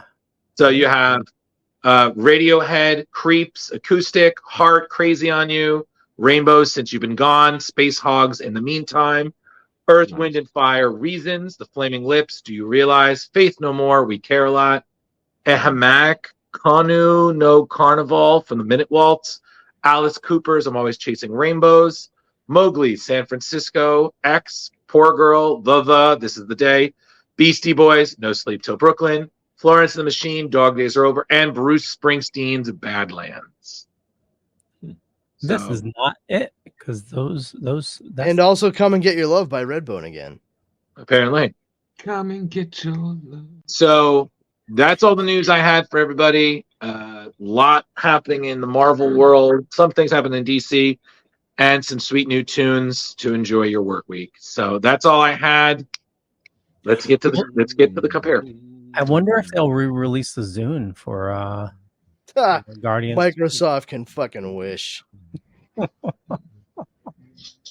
I'm sure they did not appreciate the joke of it at the end of Volume 2. I mean, obviously they had to get permission, but it was probably begrudging. Like, fine, nobody else is going to talk about it anyway. Right. So our main topic tonight, we're going to be talking about All-Star Superman. And we're going to be discussing the comic versus the movie. Yep. Is it even a battle? Come on. Comic is like a trillion. Should we talk about the comic first and then the movie? Or does it matter? I don't know. It's just crazy that it was a 12-issue series that Grant Morrison and Frank Whiteley did. And then an hour and 15 minutes. And they distilled it to an hour and 17 or 16 minutes or something. Hour and 16, Brandon. I watched it there when I popped it on because I'd never seen the movie. I read the comic. I was kind of confused. I was like, wow, how'd they get all that info into? And then I was like, oh, because they left it all out. They skipped a bunch of it. Well, Well, you know, if you watch the movie first, it felt like they just took the story from the comics and pulled like 4 or 5 of the side stories out of it. Yeah. right. And in my opinion, they should have pulled the one side story they put in it, which was the whole Samson and his brother episode. Atlas. Which it just seemed ridiculous and unnecessary to the story. Whereas the comic, it was a lesser important, but all those other side stories seemed more important that I wish that they put in the animated movie. Well, Samson and Atlas actually were very important to the 12-issue series because Samson and Atlas are the ones that tell him that he has 12 labors that he needs to perform before he dies. True. Oh, but also they do change it because they changed it in the movie. Yeah. Yes. They don't mention that. So in the movie, in the paper, has the answer to the question. Yeah. So he I remembers. was just like, that's bullshit. Yeah. Whereas he figured out himself in the. I actually tried. Hold on, wait. Say that again, Leo. So yeah, Leo, I think you're a little wrong there.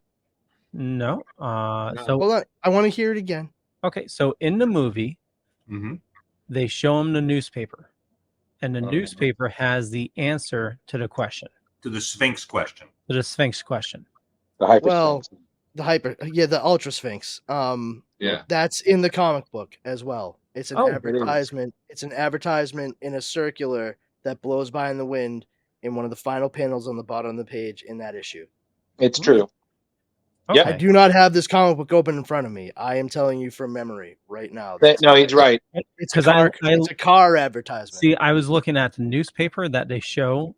Similar. Well, yeah. Well, in the movie, they really put it like right in front of your face. It's right in front of your face in the comic book too. Like so, it's I saw it very in the bottom. I'm saying just in the movie. Oh yeah, no, I agree with you. I'm saying it's noticeable in both. That's what I mean. Like, yeah. It's right there in front of you. Yeah, right. I think I want to give credit to a little bit though, because I think Dwayne McDuffie did as good of a job as he could. You know, R.I.P. But I do agree with you guys. I felt that there were certain stories that we could have done with a little less on. I was very disappointed because issue 10 in this series is one of my favorites. And there was so many good things in there. Right there, Leo. See the newspaper at the very bottom of that panel there, on the page? Yeah. Right there. That car commercial. Okay. Straight up says what happens when the surrender. Blah blah okay, blah. So Clark was looking to buy a Lux. It was pulled directly from the comic. Yep. Sorry, I didn't mean to interrupt. I just want to make sure he didn't miss it. Yeah, no. I was looking at. You beat me to it. Yeah, I was looking at this panel because that's where they showed it in the movie. It was essentially replicating this panel where they had that question and the answer. So that's what I was looking for. I didn't see slime. I was a little sad because it was a little confusing at times for me. Reading Bizarro's speech can just give me a little bit of a headache. But I was kind of sad. I kind of liked that part of the story. But I was glad that they kept his two, I guess, family members, the other two Kryptonians. I also could not believe that Bar-El was voiced by Arnold Vosloo, who played the Mummy in the Brendan Fraser Mummy movies. I was like, I know this voice. I'm not used to speaking English. Wasn't his female ancestor voiced by Finola Hughes? Yes, it was. Who she was on All My Children for years, I think. And she also played the first live action version of Emma Frost in the Fox TV movie / pilot Generation X. I was just about to say it's Generation X. Nice. But I gotta say, I need to say this for the record. I'm not the biggest fan of Superman comics. But ever since I read this back when it first came out, I have loved All-Star Superman. And not everything Grant Morrison does is amazing. I mean, he's a great writer, but sometimes his stuff is a little too out there. But this one, especially learning how it came about, this is truly one of his best, in my opinion. So I just need to say that. I think the way that they tore down Lex throughout this whole series was great. Like, he had such this ego, and throughout the whole book, he's just wrong. And, like, he can't even tell. He's got Superman standing right in front of his face. He's like, hold on, your eyebrows are done in that way, the same way Superman does it. And most people don't even know they do it that way. And blah blah blah. And I loved it. It felt genuine to me.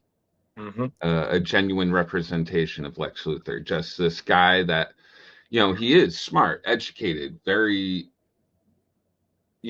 powerful, but it's so his ego. Yeah, and focused on this one thing that he cannot see what's happening right in front of him. Although he also showed throughout the whole thing how nobody else around him can see what's happening right in front of them either. Well, for as smart as Lex is, I think, talking about ego, in regards to Clark being right in front of his face, not just the egocentrism and narcissism, but the fact that it kind of harkens back to something that John Byrne did in the the mid 80s with Lex Luthor in Man of Steel, where Lex Luthor uses all kinds of extrapolated data to feed into a processing unit that gives him the quote solution to who Superman really is. And it tells him Superman is Clark Kent. And he absolutely refuses to believe that. Like, he's like, this is a piece of junk. I spent millions of dollars on this and it's crap. Because he can't accept that Superman would actually just be someone of no real power or influence. He's just some schlubby reporter that works at the Daily Planet. No, fix this computer and make it work right.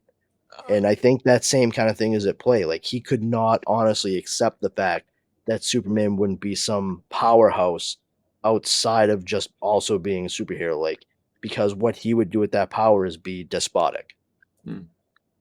This is my favorite issue right here, by the way, going by. I'm like, and Carrie brought up a good point that when Samson and Atlas referenced his 12 labors, that you kind of thought that maybe there was a bit of a parallel to, Hercules, his 12 labors that helped him to become a god.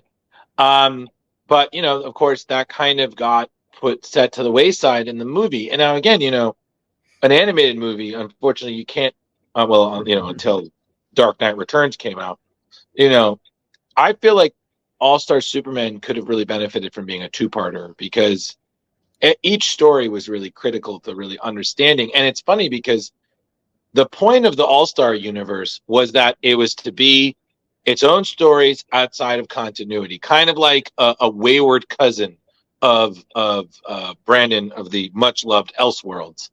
And they kept if I can real quick, just the 12 labors of Hercules, in regards to like how this was obviously a comparison. Hercules did not actually perform 12 labors to attain godhood. He never was a god. He was always just a demigod, which is another way of saying half god. He actually had to perform the 12 labors to atone for the crime of murdering his wife and children after he was incensed by the goddess Hera because she's a jerk. Yeah, you're right. I'm sorry. It was the god Apollo that said he instructed him he needed to atone for his crime by doing 1 through 12. So it was very much like a punishment in regards to Hercules, but the significance of the number and the Herculean effort, for lack of a better term, required to reach the goals of each labor is the important thing for Superman, like through and through. Well, he didn't become a god until he went to Black Adam, right? Because wasn't what The are Rock you talking about, Leo? What on Leo. earth are you? Okay, Leo, you do Rant realize is that talking about Greek mythology, and you're talking Yeah, about yeah, DC no. universe. Wasn't The Rock who played Hercules oh in the movie? Did he? Yes, he did. He did have a He did. Hercules movie. Oh, I Yes. didn't remember that. I thought Oh you no, were he made a talking. big deal about it. I That's know why he they didn't. did. That's why he didn't do any more of the Fast Furious. It was like, oh, I'm doing Hercules now. Should have You seen know. how friggin' big he got for Hercules. It was fucking ridiculous. He got huge. Yeah. It was gigantic for that movie. Actually, Drew, hold on a second. Velvet, you were trying to say something earlier? What is that? Yeah, sorry, Velvet. I have no idea. Oh, okay. Well, Take it away, Drew.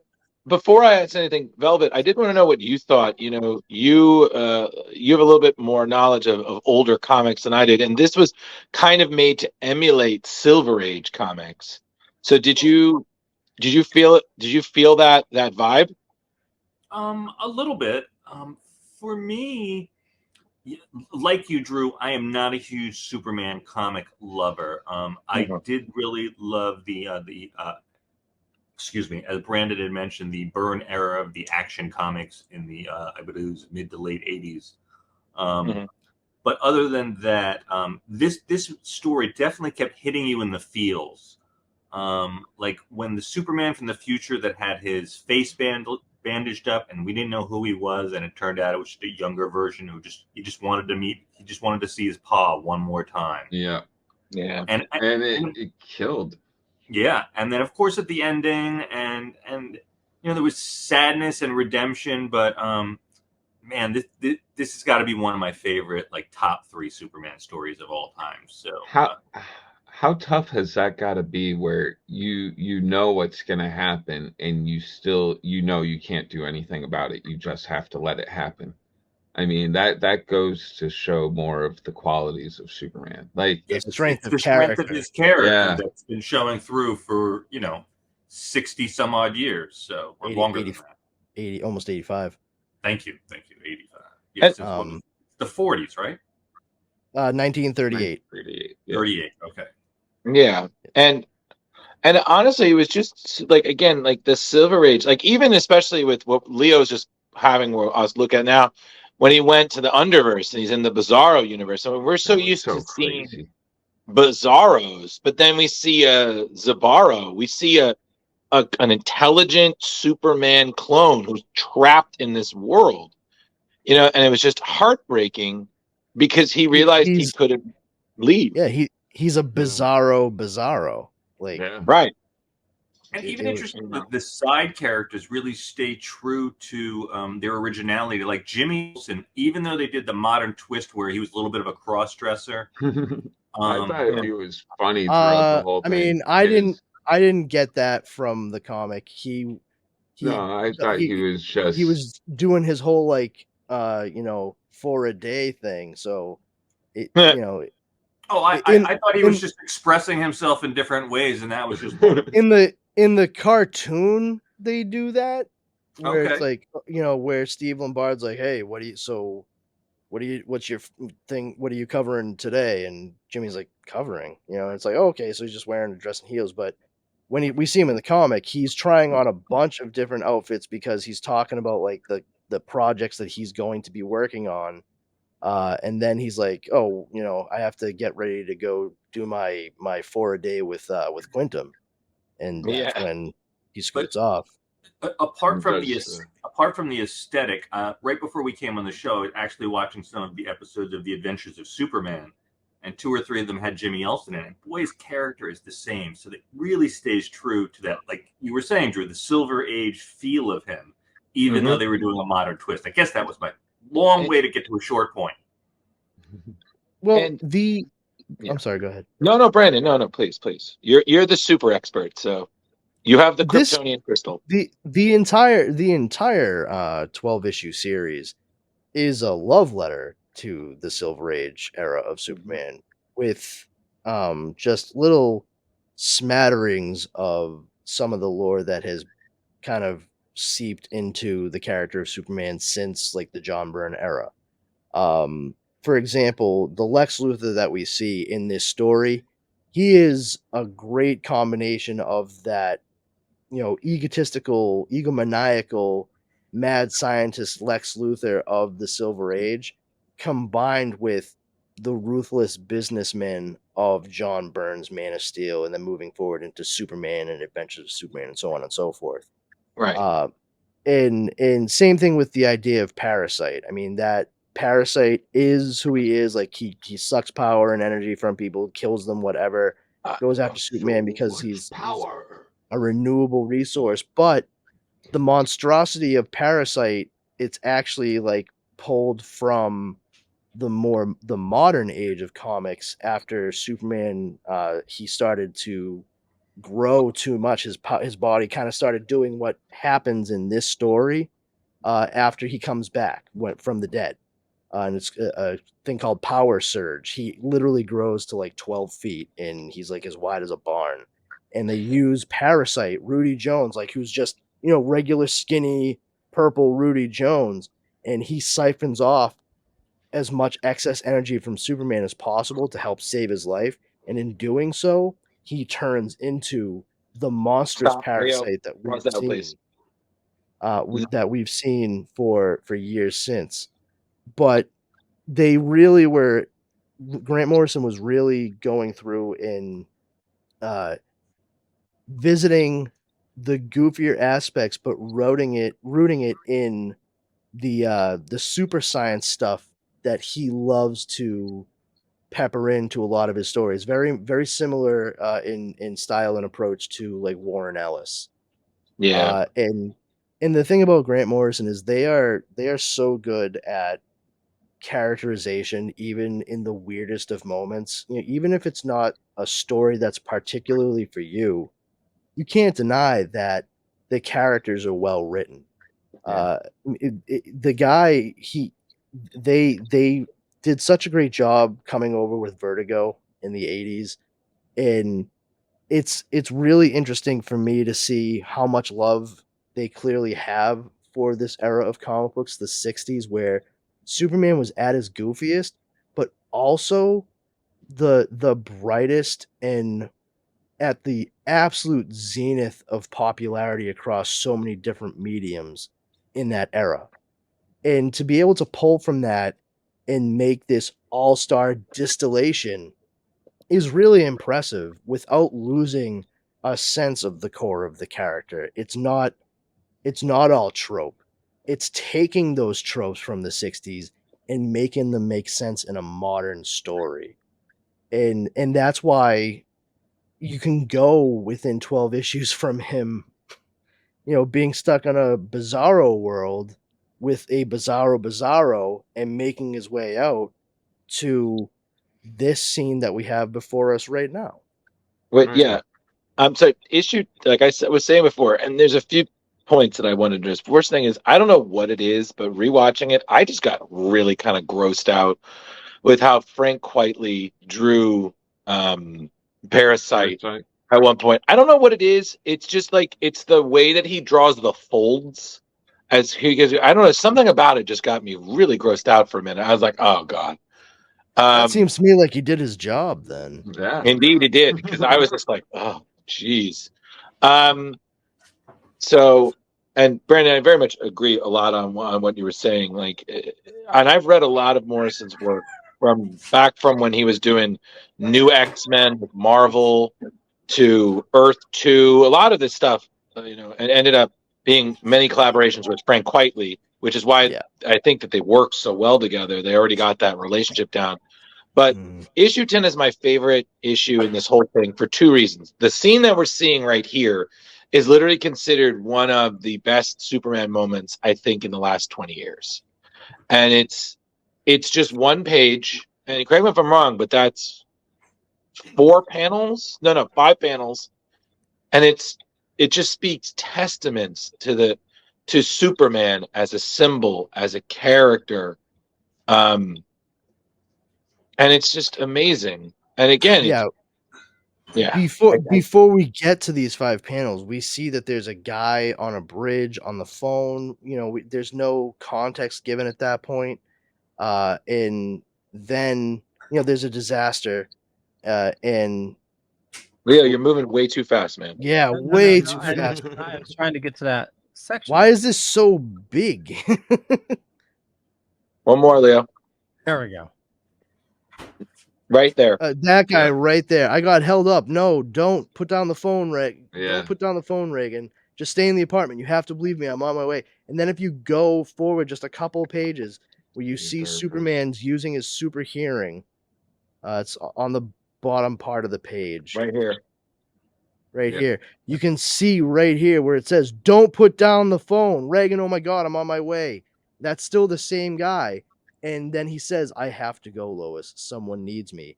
And that's when you come to those 5 panels right there with that young girl standing on a ledge, dropping her cell phone over it. Mm-hmm. And she's ready to that- go. That's the important work that Superman needed to do right then and there, in which, you know, he heard the whole thing. So he can say with 100% certainty to her, there's no lie in his voice. Your doctor really did get held up, Reagan. It's never as bad as it seems. You're much stronger than you think you are. Trust me. And she turns around and gives him a big hug, you know, because she needed someone to be there, and her doctor was trying so hard. It really was, you know, and thank goodness Superman was there. Yeah. So that, and then if Leo wants to move ahead, this next part, which they alluded to earlier in it, but a little bit more, Leo. More. More. I mean, the stuff they do with Kandor is pretty great. This one. Yeah. This. I'm sorry. This got me really hard.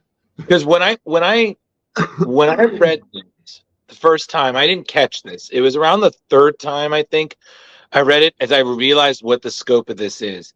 That Morrison and Quitely literally had All-Star Superman create a pocket universe as essentially a mirror version of our world, where everything happens in it, and in that world, Schuster and Siegel create Superman. And it's, I mean, I would go a step further. It's not a mirror version of our world. They're straight up saying that Superman created the world we live in. Yeah. Well, I was, I didn't want to say exactly that just in case, but yeah, let's go with that. No, it definitely is, because our world is the world where Siegel and Schuster, as teenage boys, created this character, and that's what we're seeing the birth of at the end of this issue. And it's just, if you've ever read the story Irredeemable by Mark Waid, I have, then it's the same exact approach that Mark Waid took with that comic book series. Yeah, but it's just stupendous. I mean, just the scope of that. Wow, and I don't think I realized that to that level. Yeah, Earth Q is us. Yeah, we're Earth Q, and it's just, oh man, it's just, again, it's just a real testament to the storytelling. I don't know. I have nothing more to say about the book. It was amazing, and it's really nice that you see a lot of things. Like Morrison is kind of does a similar thing that Stephen King does, where he likes to tie in a lot of his stories. He did a story in the 90s that was DC 1 Million, where a Superman that we saw, Jeremy, in one of the Supermen that you liked in that issue, it was issue 6. Probably he's the Superman from one of those centuries. So yeah, he's the Superman from the 853rd century, the one with the cool costume and the fade haircut. And then correct me if I'm wrong, Dwayne, but doesn't later on he become the Golden Superman? Because that's the one that yes, the Golden Superman that shows up in that same issue, like at the end, you know, he has like the weird kind of symbol on his chest, almost like an infinity yin yang kind of thing. That actually is, for all intents and purposes, this Superman that we're seeing the story for throughout these 12 issues. When he goes into the heart of the sun, the whole story that the DC 1 Million ends up becoming is, it turns out Superman has been in the sun for 850,000 years, and he needs the Green Lantern ring in order to bring Lois back to spend the rest of eternity with him. Yep. Like It's that's one what of it the all gears towards. It's this indeed. right here. Exactly. So overall, Morrison does it very well. I mean, and he did explore some more of that stuff in his Action Comics run in the New 52. But I will say the one thing that did annoy me about the All-Star Superman, the movie, is I feel like they really played up the redemption arc of Lex Luthor Yep. to an extent that I was like the comic I felt like gave it much. And that moment I wasn't the biggest fan of. And I didn't like the stuff with Solaris, to be quite honest. I felt like that kind of showed Superman a little bit of a cold-blooded moment where I It feel felt in this rushed. one, you saw that this was all part of Solaris's rehabilitation, that eventually Solaris would work Yeah. with humanity instead of against them. And this one, he just kills the Sun Eater. Yeah, That's Sun Eater. the Superman of this story, this 12-issue story, is a Superman that believes in rehabilitation, Yeah. Redemption. not in redemption. They go hand in hand. He doesn't believe in vanquishing. Well, that's what I was his also foes. noticing in the movie. They when they were Lex and him are fighting, they're blasting through friggin' buildings and everything. You know, it's just like, oh, we're back to Man of Steel. Uh-huh. Yeah, well, it's a cartoon too, unfortunately. Well, yeah, I understood. They're trying to Yeah. go for the bigger audience. And I was like, Leo, what were your thoughts? I don't feel like you've said much. Oh yeah, you're a soup freak, aren't you? Not as much as Brandon. Is that why you've been quiet? You're like, well, Brandon's here. He's going to represent. I'm going to be good. Now I know I was invited. I made my not so witty jokes as we went along. So, but yeah, I mean, it was a while ago that I read this, and it was a pleasure reading it again. And the comic supersedes the movie. You definitely get more quality out of the comic, but the movie's enjoyable as well in its own right. But yeah, both are excellent stories. Yeah, and that's usually the case when it comes to Yeah. any kind of adaptation like that. Like 100% of the time, I'd say there's always going to be things that they have to put to the wayside in order to have a more directed narrative. And I mean, Dwayne McDuffie, he wrote it. He wrote the animated movie. It was his last actual project for DC Animation before he passed away. And I will say, once again, like I've mentioned this on Midweek Geeks, a lot of folks like to say, they should just have the DC animation team that did like Justice League and Unlimited and all this stuff work on the movies. Here's the rub. It was Dwayne McDuffie that actually made all of those things like really good. Thank you. It truly was. Like he started working on Static Shock, which once again I have to remind folks is not owned by DC Comics or Warner Brothers. It is owned by Milestone Media, and they licensed it to DC. Yep. So everyone that keeps saying like, why haven't they made a Static Shock movie? That's because Milestone Media hasn't decided to make one yet. It's not on Warner Brothers to do it. And now you know, kids. But Dwayne McDuffie, whilst working on Static Shock with his friend, who he had founded Milestone Comics with, Dennis Cowan. I'm sorry, Dennis Cowan. Thank you. He asked him to work with him, and he came in, and he was like, oh, I don't know. And then it turns out like he took to the work like a duck to water. And while he was in the midst of doing all of that, DC Animation was like, hey, what you doing over there? You want to take a look at? Hey, come here and look at this Justice League stuff. And he was like, oh, sure, I'll work for you guys too. And that's when you saw a severe shift from Justice League to Justice League Unlimited, which arguably is one of the greatest DC animated series ever made. Hey, man. Because of the fact that they expanded the roster and gave you unlikely team-ups, which made for dynamic storytelling, which Dwayne McDuffie excelled at.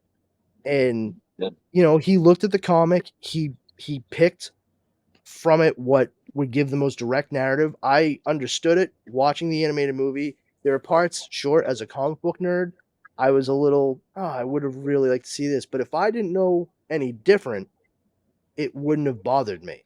Well, that's Agreed. where I messed myself up. I tried to watch the movie. I was figuring it was going to follow closely with the comic, and so I tried to read issue 1, watch part of the movie, issue 2, Yeah. and I totally screwed myself on that. I was like, "Oh no, Jeremy!" Nay. But something I noticed while watching the movie too, because I read the book and watched the movie during the day today to prep for this. I've read them both before, but it's been years. Yeah. Lex Luthor's prisoner number in the cartoon ended up actually being the day that Dwayne McDuffie passed away on. Oh no! Whoa! No way. Yeah, I don't know if that's on IMDb or anything like that. I'm just saying I noticed it. I know that Dwayne McDuffie passed away on February 21st, the day after his birthday. And Lex Luthor's prisoner number in the entire cartoon is 221. No, wow. Gee. That's Yeah. a cool little nod to him. Well, I mean, I don't know if it was a nod because it was Well, completely. Oh yeah, Calling that's out his true. own death. Then It's basically. it's like coincidence, but like it's sort of like Lincoln had a secretary named Kennedy. Kennedy had a secretary named Lincoln. Like, that's crazy. It's weird. It's coincidental more than likely, but still. Ooh. Brandon, since you are a Superman expert on the panel tonight, I have 2 questions. One about this story and one totally different but still Superman related. Sure. First, Quentin, the character Quentin in this story. Have we ever seen him in another Superman story? No, he was created specifically for All-Star Superman. That is a shame because he Good was an question. interesting character that I would have liked to see some more of. Yeah.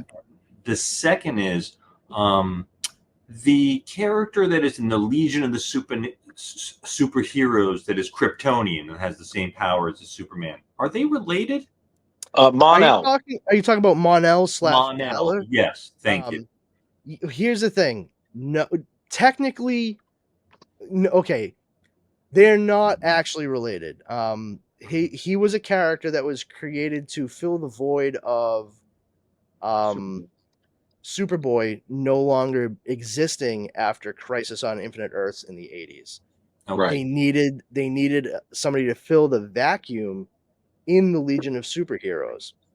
So they created Valor, who his name is Mon-El. He comes from the planet Daxam. He is a Daxamite. Yep. And they have it was basically like a sister planet to Krypton. Very similar development, red sun, all that jazz. They get exposed to yellow sunlight, yellow solar radiation. It supercharges their cells. They can fly and they're nigh invulnerable. However, Daxam never blew up. There's no Daxanium. I mean, it's hard to call it, Daxamite because that's what they call the fucking denizens of the planet. Right. But the bitch of it is that Daxamites still have a weakness, and it's actually far more fatal than Kryptonite is to Superman and other Kryptonians. And of all the things it could be, it's lead. Oh, If they are like exposed or hit with lead, it will weaken them, but straight up it will kill them. There's no like, as soon as I get away from it, no, that's it. Like, it will kill them straight up, like so super hardcore ultra lead poisoning. Yeah. There's actually a Green Lantern who was Daxamite named Sodom Yacht, and during Infinite Crisis, I think, there's a whole battle on Earth, and he gets like pierced by a lead pipe, and he's on Earth, so he's like, this is great. I have a ring, but I also have like some superpowers now. Cool. And he's fighting like Sinestro and all that, and maybe it was Sinestro Corps War. Regardless, it was Sinestro Corps War. Yeah. So and, Drew, we lost the camera, by the way. Oh. He got pierced, and it turns out the lead poisoning is already starting to try to take him out, and there's the Guardians and everyone are like, well, keep the ring on because that will prevent the lead poisoning from spreading any further. So he has to absolutely maintain his membership as a Green Lantern Corps member in order to have the ring to recharge every 24 hours to keep him from dying, No shit. as well as, you know, servicing whatever sector he's assigned to. So yeah, it's but Mon-El or Valor, he's gone by both names. They gave him a, you know, kind of red suit, blue cape, so it still has a similar color scheme. He's a Yep. younger character, so there's your Superboy age, your Legion of Superheroes teen. But he has traveled back and actually met Superman and the different versions of Supergirl, whether or not we're talking about Matrix as created in the 80s or Kara Zor-El. And he was part of like the new Krypton arc where they were able to re-embiggen all the people of Kandor, and they created a new Krypton on the other side of the sun, like in rotation from Earth. So you now had essentially a city, nation / planet of superpowered Kryptonians, and Mon-El was part of Team Superman, and he is essentially a folded in member of the Superman family. And for the duration of that story, he had his red suit with his blue cape. And as a matter of fact, he is the it's funny, I just realized you asked that. He's the reason I made this t-shirt, because this is the S that he wears on his front left chest during the new Krypton. It's exactly this. It's the blue with the yellow there on top of it. And it was his classic. It was sort of like the military epithets. Exactly. Yeah, it's like right there. You know, because he was kind of acting not militaristically, but he was acting as like a soldier to help oversee the denizens of New Krypton during that entire arc, which is really actually very, very good. And all the cover for each one of the individual issues, all the covers were done by Alex Ross. They're beautiful looking. That was one of the more interesting Superman stories to come out in the early aughts, because it was something we had never seen before. Like, holy shit, like the bottle city of Kandor is actually, you know, brought back up to regular size. How does Superman deal with that? Yep. But yeah, so, you know, to bring it back down, like too long didn't read. Mon-El was created as a stand-in for Superboy, no direct relation, ancestry or otherwise, to Superman. But he has been folded into Superman's like go-to team / family over the course of the past 20 years. Cool. Thank you. So I have a follow-up question. Sure. Since Daxam is a sister planet, does it have a New Zealand accent? Oh God. Yeah. No, because it's a sibling, not a fucking clone. Although funny enough, there were Clone Wars on Krypton. There There were. Yep, that's actually in like since the 80s, part of the reason that Krypton's core ruptured and then made the planet explode was because a bunch of terrorists who were against the growing of clones to use for spare parts in the elite class, they actually brought a quote silver egg, which was a nuclear device, and pierced the planet's mantle to drop it down to its core, where it remained and stayed inert. But all of that over time caused all kinds of tectonic shift and seismic activity, which eventually made the core collapse, and boom, explosion. There you go.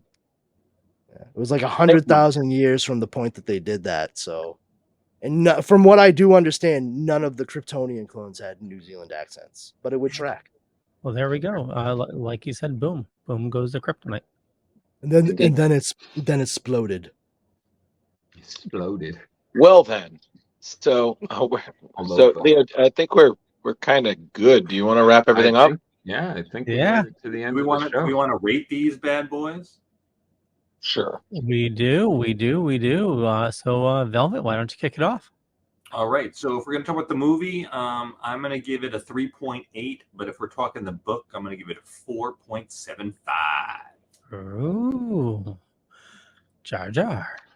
I'm gonna stick with somewhere in there. I would say if I hadn't read the book before, or read the book with the movie and just watched the movie first, which I normally do with comics and movies, I'll watch the movie before I read it, I probably would have enjoyed the movie a lot more. But other than that, the comic was great. The comic had tons of feels in it. I love when anything can move me to tears, and this did it probably like 3 or 4 times. So with that, I'll give the movie probably a 3.8, and the book was 4.5. Mr. Drew. Yeah, I kind of feel similarly. I'm going to give the movie, I'd say definitely a solid 3.5. It's definitely a good movie. It's not one of my favorites, but I mean, honestly, Dwayne McDuffie did still do a good job. The book, I'm honestly, I'm going to go with Velvet. Its terms as one of my favorite Superman stories. I'm going to go with a 4.75. Okay. Yeah, I think I'm in agreement with all of you. 3.75 for the movie and 4.75 for the comic. Mhm. Powerful, Brandon. As someone who has read numerous Silver Age Superman comic books in his lifetime, as well as everything up through the modern age for the most part, I personally would give the movie a 3.5, just like Jeremy did or Drew did. The book I would give like a 4.25. The only gripe I have with the book, and I do understand that they were playing with the Silver Age tropes. The one thing that I've never liked about the story is Superman telling Lois that he is Clark Kent is he, her not believing him, thinking it's some kind of trick or ruse, but then just straight up like, oh, they love each other, like they're so much in love, but like she refuses to believe who he is. Like that to me, out of everything that was done, it was just a little bit too much. I think if they had actually just established that she was aware of it and didn't go with that whole Silver Age thing, I'd bump it up way higher for book score, but that's where I stand. Yeah, I feel she should be on the level of Jimmy was at. Jimmy knew. Yeah, Jimmy I knew. mean, Just kind of feigned his like, oh yeah, no, I innocence. just happen to have an extra costume here in case you ever Yeah. needed it. Yeah. Like, Mm.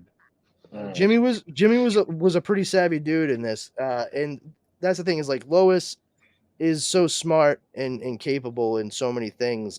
It's just like we're talking about how Lex didn't see it. Like it's even worse with Lois Lane. Like Yeah.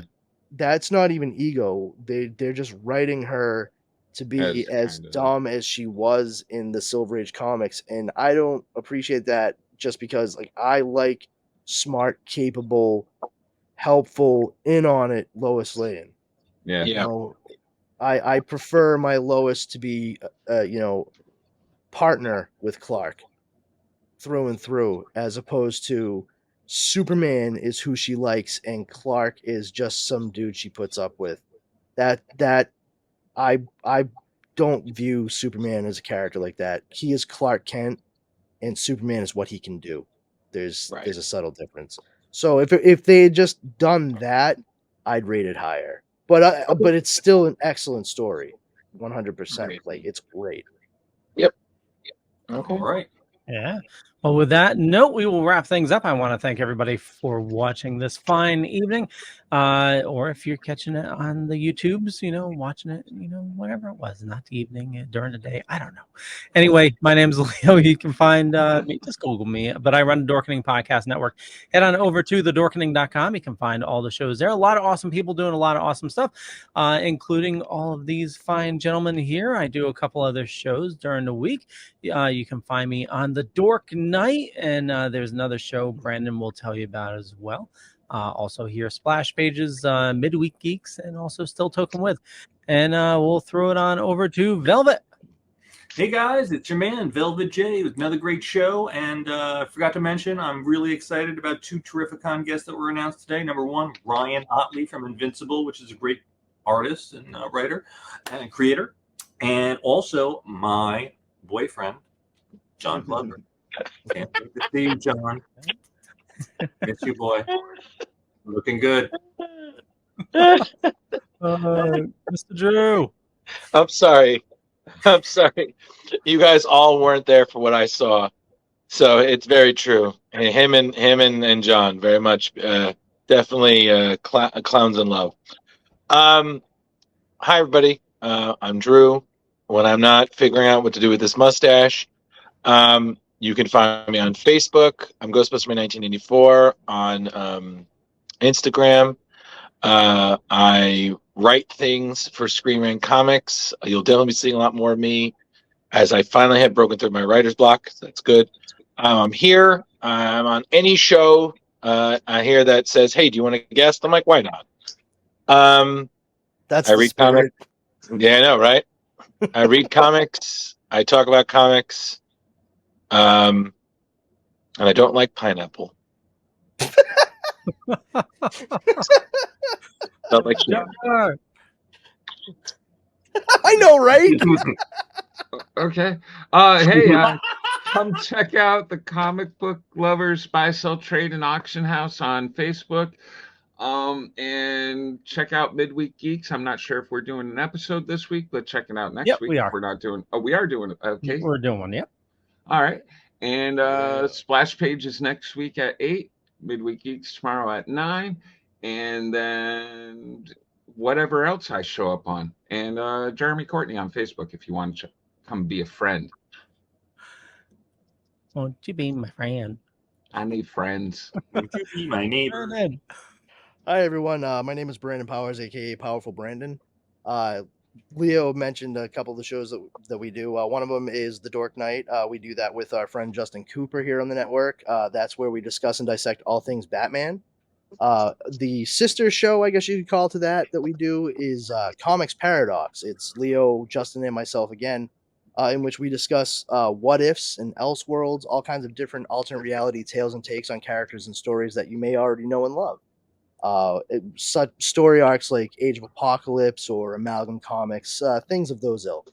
That's a lot of fun. We switch off every week between those two. You'll get Dark Knight one week, Comics Paradox the next. Those usually drop on Sundays. You can find them wherever fine podcasts are broadcast. If you want to follow me on social media, you can check me out on Twitter at Brandon's Powers and on Instagram at This Brandon Has Powers. As well as the Comics Paradox podcast Instagram, which is at Comics Paradox Podcast. So stop on by, check those out. And if you're on Facebook, please come on by, check out Powers Combined Facebook group. It's a group that I run with quite a few geeks and nerds over there where we're just dorks that like to get together, share news, memes, info, good times, and laughs to be had by all. Our number one rule there is don't be a jerk. If you violate that, you will be booted immediately. So check all that out, and I hope to catch you on the flip-flop. Hey, Brandon. Does anybody, I've been part of your group for a while. Does anybody violate that? I have never had a problem in there. No. Well, you know what? Me and my friend Eric Goodrich started it a few years back, and that was right there, like our very first rule. Like between he and I, we came up with the list of rules to make. And we both said right off the bat, don't be a jerk. That's it. Like if you're a jerk, if you are getting down on someone for their fandom, their answer to a question, anything like that, you can have discourse. You can go back and forth. Yeah. You know, there's nothing wrong with disagreeing. But if you're going to be mean about it, you're going to be a jerk, like we said, then there's no place for that. You get the stanky boot. And there have been very few instances in the 500 plus people that are in the group over the several years that we've started that we've actually had to like remove and block members. No, I enjoy it. Great. Like I get memes and stuff all the time through there. It's great. Before you go, Brandon, I just imagined you and your friend kind of like History of the World, where 15, 10 commandments. Technically speaking, Moses was the first guy to download stuff on his tablet from the cloud. Just All right. So on that note, we're going to go before these puns get worse. So much appreciated, everybody. Keep it super. Yeah, I just need to say, that sister show you talk about is so difficult. We need to keep up New Zealand accents throughout the whole thing. Yeah, sounds good now. You're really stuck on this sister thing, and I can't stress enough. It's the goddamn clones, Leo. Fucking clones. Yeah. I'm not saying Leia Organa doesn't have a fucking New Zealand accent. Yeah, it should be cheat code though. You know, she definitely could. I'm just It's saying. Leo's Q porn group. You Leave saved- him alone. You saved with my father in the Clone Wars. I'm just saying the Clone Wars would be a good time. You know? Help me, Obi-Wan Kenobi. You may only hope. Yeah. Like Sisters Milk. I'm really Star sorry Wars. to intrude upon. I'm sorry to intrude upon your time, Mr. Kenobi, but Yeah. we could really use your assistance. You may well be our only hope. Thank you. Okay. Well, in that, I'm gonna hit in broadcast, but in Bad Batch, they redo the Luke, I'm your father bit, except no. except it's no, I'm your sister. You know, with the clone. Yeah, so that's Yeah, well, why I'm he's hung up sister. on sister. Yeah, That's okay. I'm from the politest nation on earth outside of Canada. Indeed. Well, thank you very much and have a good night. Splash Pages. Shazam! Shazam.